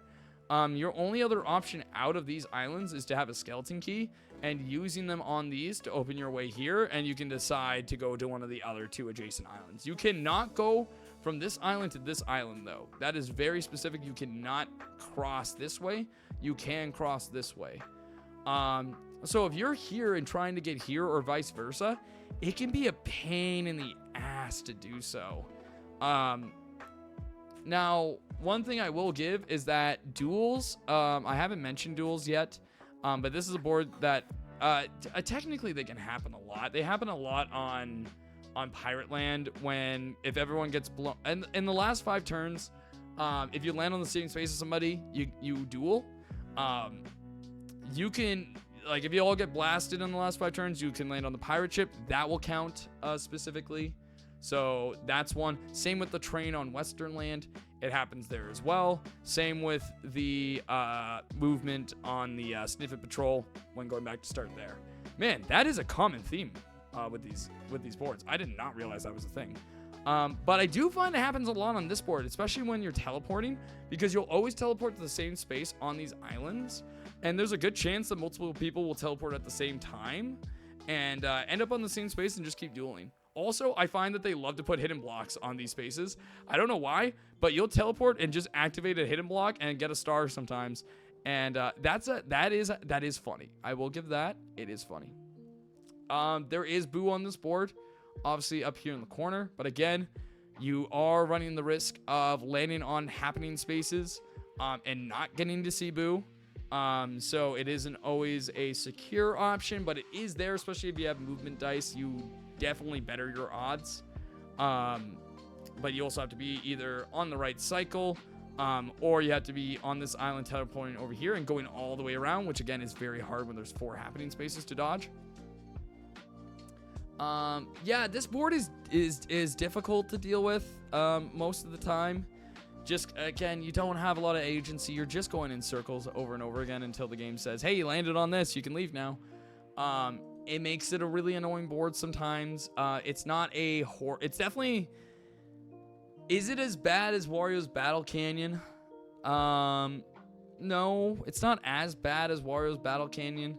But it's definitely still in the same category as it. It's definitely better than Wario's Battle Canyon, but it's not that great. Items can only help so much, especially when you're only trapped on one island, and with the shop only being on... If the shop was on an island, like on one of these 2, where you can more easily access it just from the middle path and from the Bob-omb path, it would probably make it a lot better, but it being stuck on this island specifically does make it a lot more challenging to deal with this board. Like, if maybe Boo was over here, I would probably say that's a little bit better of an option. But even the item shop here isn't an ideal location for it either. So it's just, boards like this where you teleport like this a lot just aren't usually worth it. They're not great boards to play on most of the time.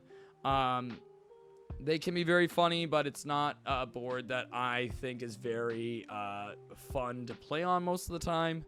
Fun things can happen just like on any Mario Party board, but it's not one that you're probably going to want to play.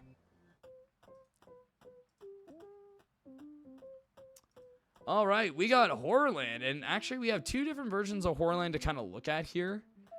I don't know if it's going to let me, yeah, so what I'll do here is we're just gonna do this.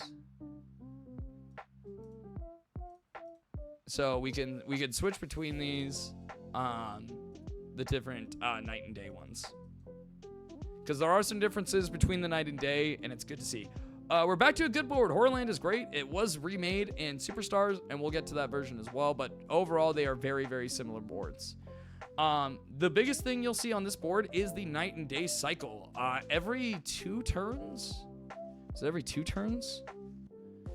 Let's just make sure. I like to say night and day mechanic, time to every 2 turns. Yeah, so every 2 turns, the night cycle will change. So you'll start in the daytime, 2 turns later, you'll be nighttime, 2 turns later, you'll be back to daytime. Also, I did not notice all the ghosts down here. What the fuck? That's hilarious. I love all the little secrets on these boards. It's so fun to see all this stuff. Oh, man. Old Mario Party games have such good, like, themes for their boards. I love it to death. All right. Anyway, let's talk about what this board's got. Number 1, you got your main movement option on this board, which is the eyeballs. Going to the eyes, you can pay, I think it's 5 coins. Might be 10. I think it's 5. And it will blast you to the opposite eye on the board. Both of them do this function, and if you're in the path, or if anyone else is in the path, they will get carried along with the person who used it. So it can be used to stop people from going a specific way, bringing them to an opposite end of the board, or it might help them if you don't notice that they're there. You could unintentionally help one of your enemies, so just pay attention to where they are. And where you're trying to go when using them specifically. There are lots of junctions, and there's lots of things that work on this board for movement and stuff. One thing you won't see on this board are the womps. There's a womp that appears in this intersection right here, and there's a womp that appears in this intersection. Just like DK's Jungle Adventure and Mario Party 1, they work exactly the same. You pay 10 coins to go past them, and they will continue blocking the path that you go down. If you choose to not pay them and go down the other way for free, they will then decide to block that path as well. In the daytime, I believe they are available to pay. Let me double check. Let's see. Is the wants, they'll change position. Yeah, so the nighttime, they don't move. So at nighttime, they're frozen. Daytime, you can pay and move them. This does make them way more interesting and way more fun to use. And definitely plan around. Because the big reason you want to use them on this board is not only just for movement, for getting around to specific areas, but this specific junction has these 2 spaces. You'll notice that Boo has a lot of different things on this board. Specifically with this board, this Boo space, or these 2 spaces are Boo only in the nighttime. And then you'll notice that this space and this space are Boo only in the daytime. So there are 4 separate Boo spaces on this board to activate at any time. And the Womp can block these 2 during the night if the Womp is here. So just going in this path, like let's say it's the day before it's about to turn to night, and you can land on one of these 3 spaces.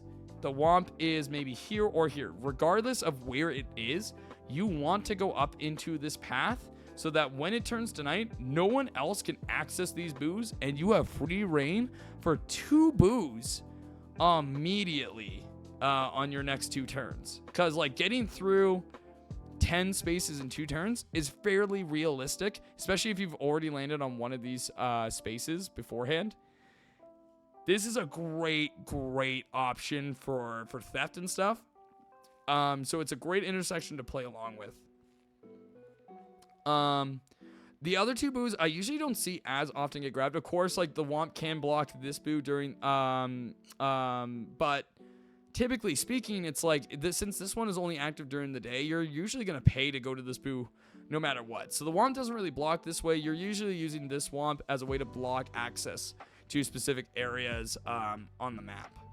So you don't see this junction over here doesn't get used as often as like going to the left side of the map. But it can be used to get to some certain areas quicker. It's not a bad option, but most of the time you're probably going to be taking the left side and going more around the board. And if you really want to get to the upside of the board quicker, you're probably using the eyeball anyway to travel all the way up there. So this junction doesn't get seen too often. Not a lot happens here, typically because of that, but the option is there. Now you do have a couple other things to note on this board.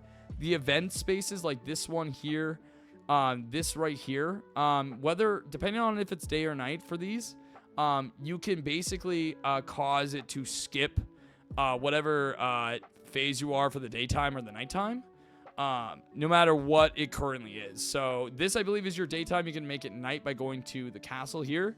This, you can make it daytime if it's nighttime by going and doing a little jig and dance in here. Very good. So like, and that's why like this like specific space, it's boo in the day because you don't activate this, but at night it's not boo and it's this. Always good to know. Now I just want to make sure that that is also a thing that happens on this board, because I can't remember if that is active in this game or not. Oh, it is. It's only at night. Okay, yeah, it's only at night. I had to make sure. So there is one other boo space on this board, and it is only at night, and it is right here, and it is behind this door that needs a skeleton key to get by. This boo is Big Boo, and he will steal from everybody. Yay! It is really satisfying to use this boo.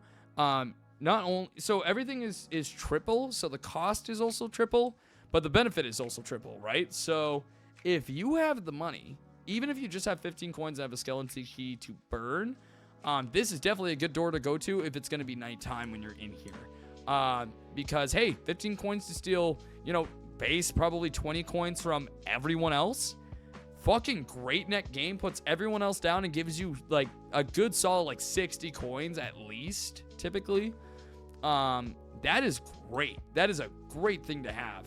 And if you happen to have lots and lots of money, if you're like leading the game in money, maybe you have 150 coins and everyone else has a star, getting 3 stars in one move and putting everyone else down a star, that is such an exchange of power, and that alone can win you the game.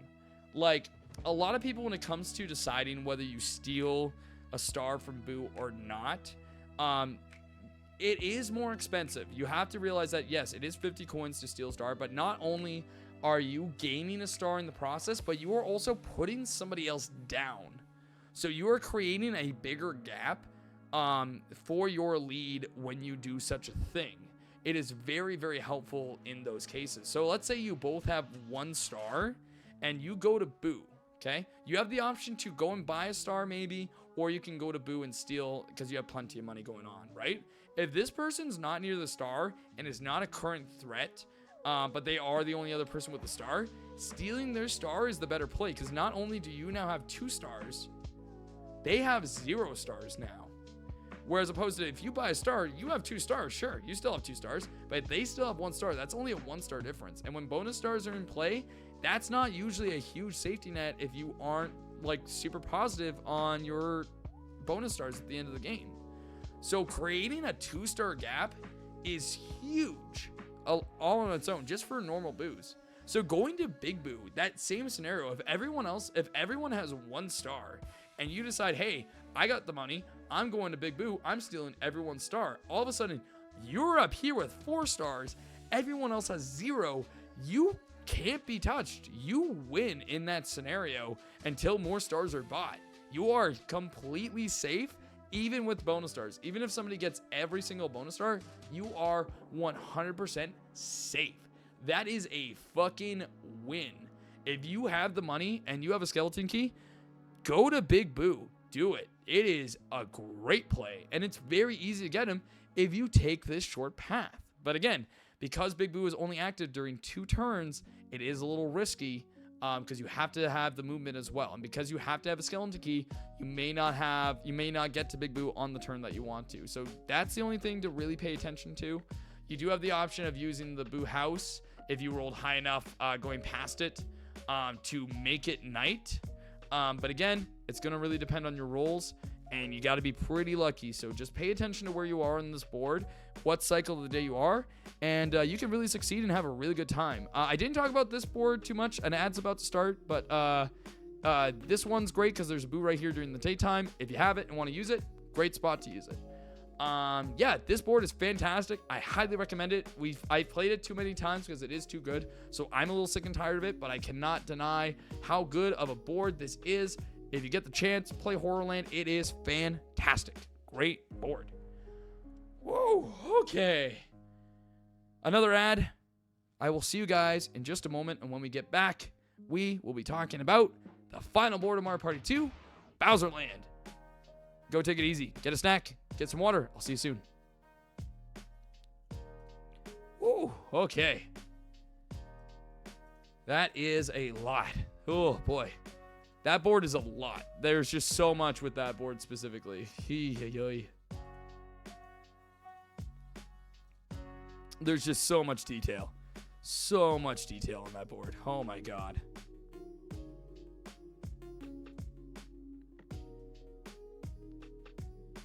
Oh. Oh, yeah. Oh, yeah.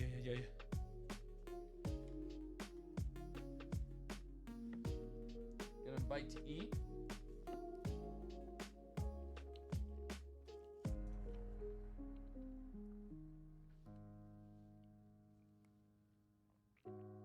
All right, before I start that, I do want to read up on a little thing real quick.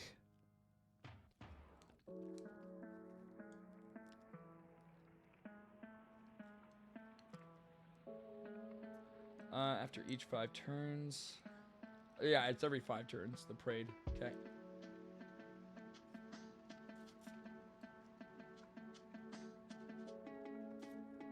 Okay, yeah.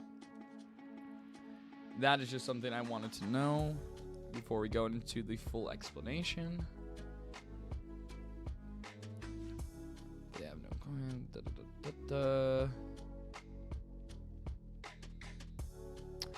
Oh, right. I forgot about that as an option. That's going to be a funny thing to bring up. I can't remember the last time I played Bowser Land, but I gotta get Noah available for a Mario Party stream. I don't think he has the full online to access Mario Party 1 and 2. But if he does, we gotta play a game with Bowser Land because Bowser Land is great. All right, guys. I believe we are back from the ad break. Thank you for waiting. Yeah, I think I'm just gonna leave it on finishing the Mario Party 2 board today, because it's gonna be so late if we get through all of Mario Party 3. So we're just gonna not do that because it's gonna take so long to get through Mario Party 3 as well. Because like the first 3 Mario Party games have tons of boards, but this will be a good place to set us up.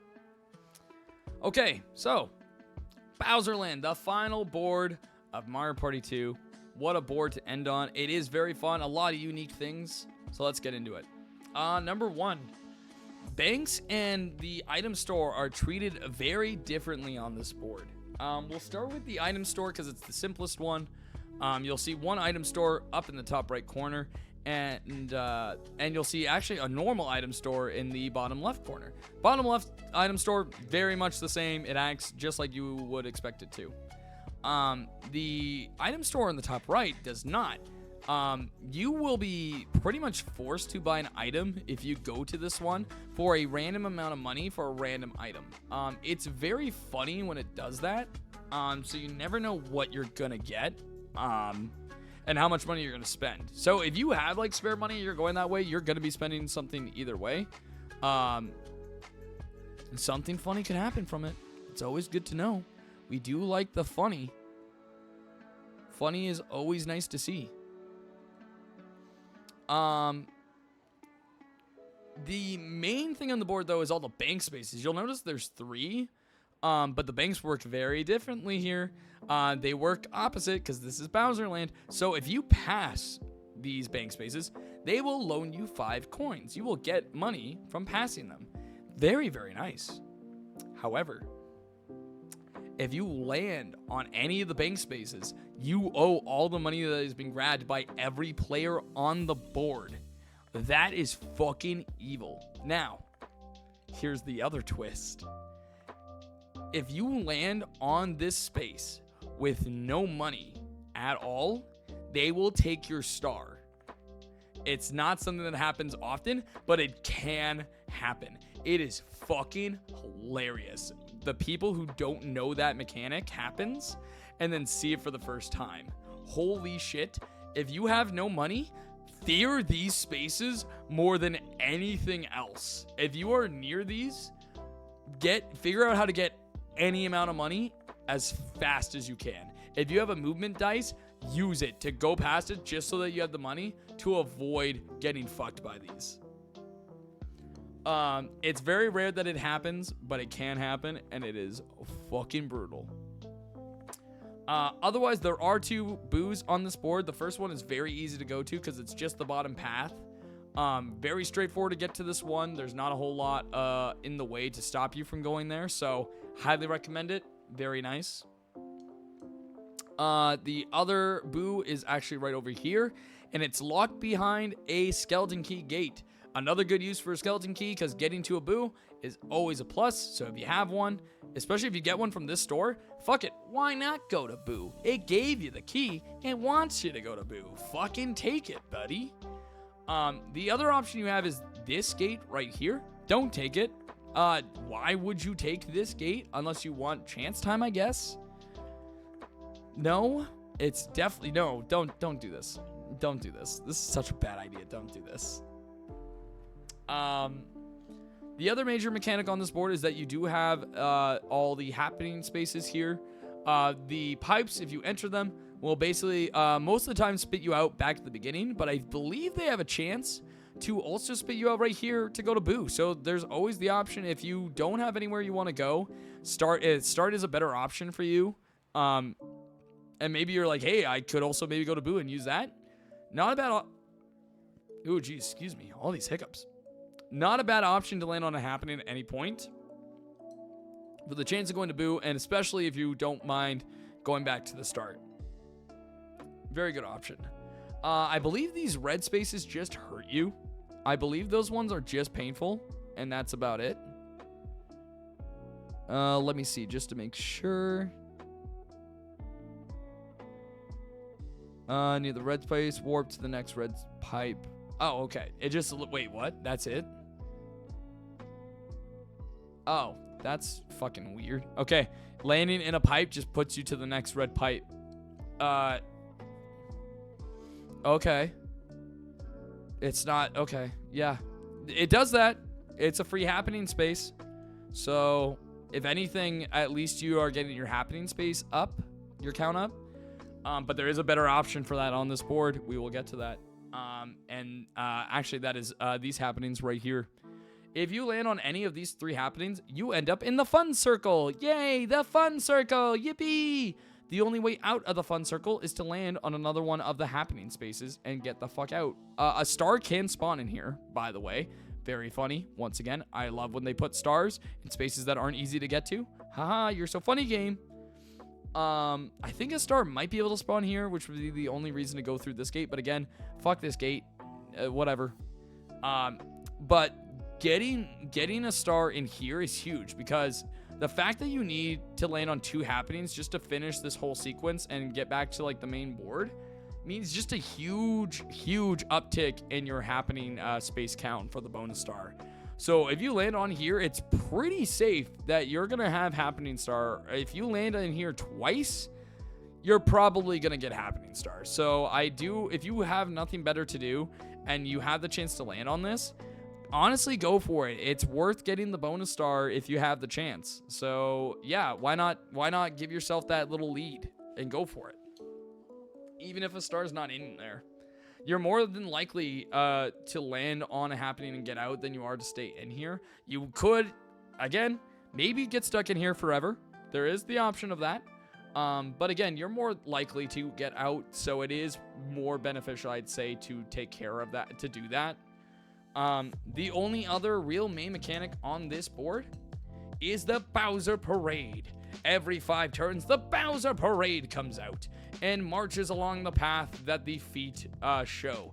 You can pay, I believe, 5 coins to change the direction that these pads are facing, either like basically any of the other directions. You do get to choose which way they go. And when the parade starts, the Bowser Parade will follow those pads. So if this is looking left, it's going to follow the path until it gets to this one, and then it's going to choose which way to go from there, either right or down, and it will keep going until it hits the next path, and it will always go until it gets back to the start and leaves the area. Anyone that is in the path of the parade is forced to join in, and you will lose money based on how long you were stuck in the parade for. I believe it's 2 items per space. It is 2 items per space. It's 2 coins per space. So let's just say, for example, you're here and the parade starts and it's going this way, and you're probably taking, let's say, the longest path, going left, right, down. 1, 2, 3, 4, 5, 6, 7, 8, 9, 10, 11, 12, 13, 14, 15, 16, 17, 18, 19, 20. 1, 2, 3, 4, 5, 6, 7, 8, 9, 31. That is 62 coins lost just from that. The shortest path is just straight down to the right. 1, 2, 3, 4, 5, 6, 7, 8, 9, 10, 11, 12, 13, 14, 15, 16, 17, 18, 19. That is still 38 coins gone if you are at the precipice of the Bowser Parade. Do not be in the path of the Bowser Parade when it's about to start. Not only does it suck to lose all that money, but going back to start might have fucked up where you were on the board. So just pay really close attention to that, or the opposite way. If the Bowser Parade is about to start and maybe somebody's near a star, but you could move the parade to get in the way and maybe take them away in the process. Think about using that on the offensive as well. It is both a great offensive and defensive tool. Make sure to know when to use it and when to avoid it. It is very, very imperative that you know that on this board, especially with the fact that it will activate every 5 turns. Bare minimum, it will activate 3 times per game if you're playing 20 turns, and that count only goes up the more turns you play. So it's very important to know what way these things are facing at all times and what turn you are on to make sure that you avoid this fate or set somebody else to get fucked by this fate. Overall, this is a fun board. It is not my top tier board. The music is very fucking banger on this board as well. I think the biggest problem for me on this board is just that it's too basic of a layout. It's literally just a box, and there are things in here to engage with. There are really fun things on this board, but I do find it just not super fun to look at and move around on a whole lot of the time, because it's very much just up, down, left, right. There's not a whole lot here. Like, your junctions are basically, like, your whole point of this board is just going around in a circle. And I mean, every board is like that to an extent, but it's just the squareness of this board makes it really annoying to me visually. And it's a weird thing to not get points on, and I don't even know if it's necessarily fair to knock points on this board for that reason, but it's still a really good board. It has a lot of really unique, fun mechanics that you don't see on any other board in the series, especially with the bank and the item store and the parade. Like, these are all very unique things to have. Having 2 boos is always fun. These happenings are fucking useless, but they also just get you, like, more happening spaces, so I guess it's not that bad. Yeah, this is just a weird board. It is very fun, but I would be lying if I would put it in top tier for myself. But I will put it at the top of so close. It was right there. I think that the layout was just a little bit more interesting, and I get why it's not because of the parade. It needs to have some sort of system like this to make it make most sense, but I feel like you could have done this by doing something a little bit more fun with it. I don't know. The basic layout of the board is the only thing I really docked at points on. Everything in it is really fun. I don't mind this board. I would play it any day of the week.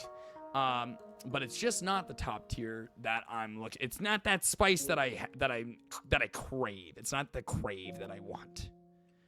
So yeah, that's kind of where we're gonna leave it today. This is where we sit with the Mario Party board rankings. We have Mario Party 1 and 2 so far, so we can't complain with that. And yeah, maybe I'll do more tomorrow. I'm gonna take a look at what my schedule is supposed to be tomorrow for work. And if we can maybe get through Mario Parties 3 and 4, maybe even 5. We got a lot more time tomorrow. We'll have more time tomorrow because I'm not like speedrunning the game. We could have done a lot more tier ranking if this was like just a tier ranking stream, but it wasn't. But overall, I'd say pretty good place to start. I feel pretty good about this so far. Feel free to let me know what you guys think in the Discord. I might also upload this to YouTube. On YouTube, feel free to let me know what you think in the comments as well. Do you agree with these board rankings so far? Where are you going to rank the future boards? And where would you rank these boards if it were you? Your options don't matter anyway, because mine are always correct. But I always like to hear anyway. So make sure to let me know. All right. You guys take it easy. I will see you guys on the next one. Take care. Bye-bye.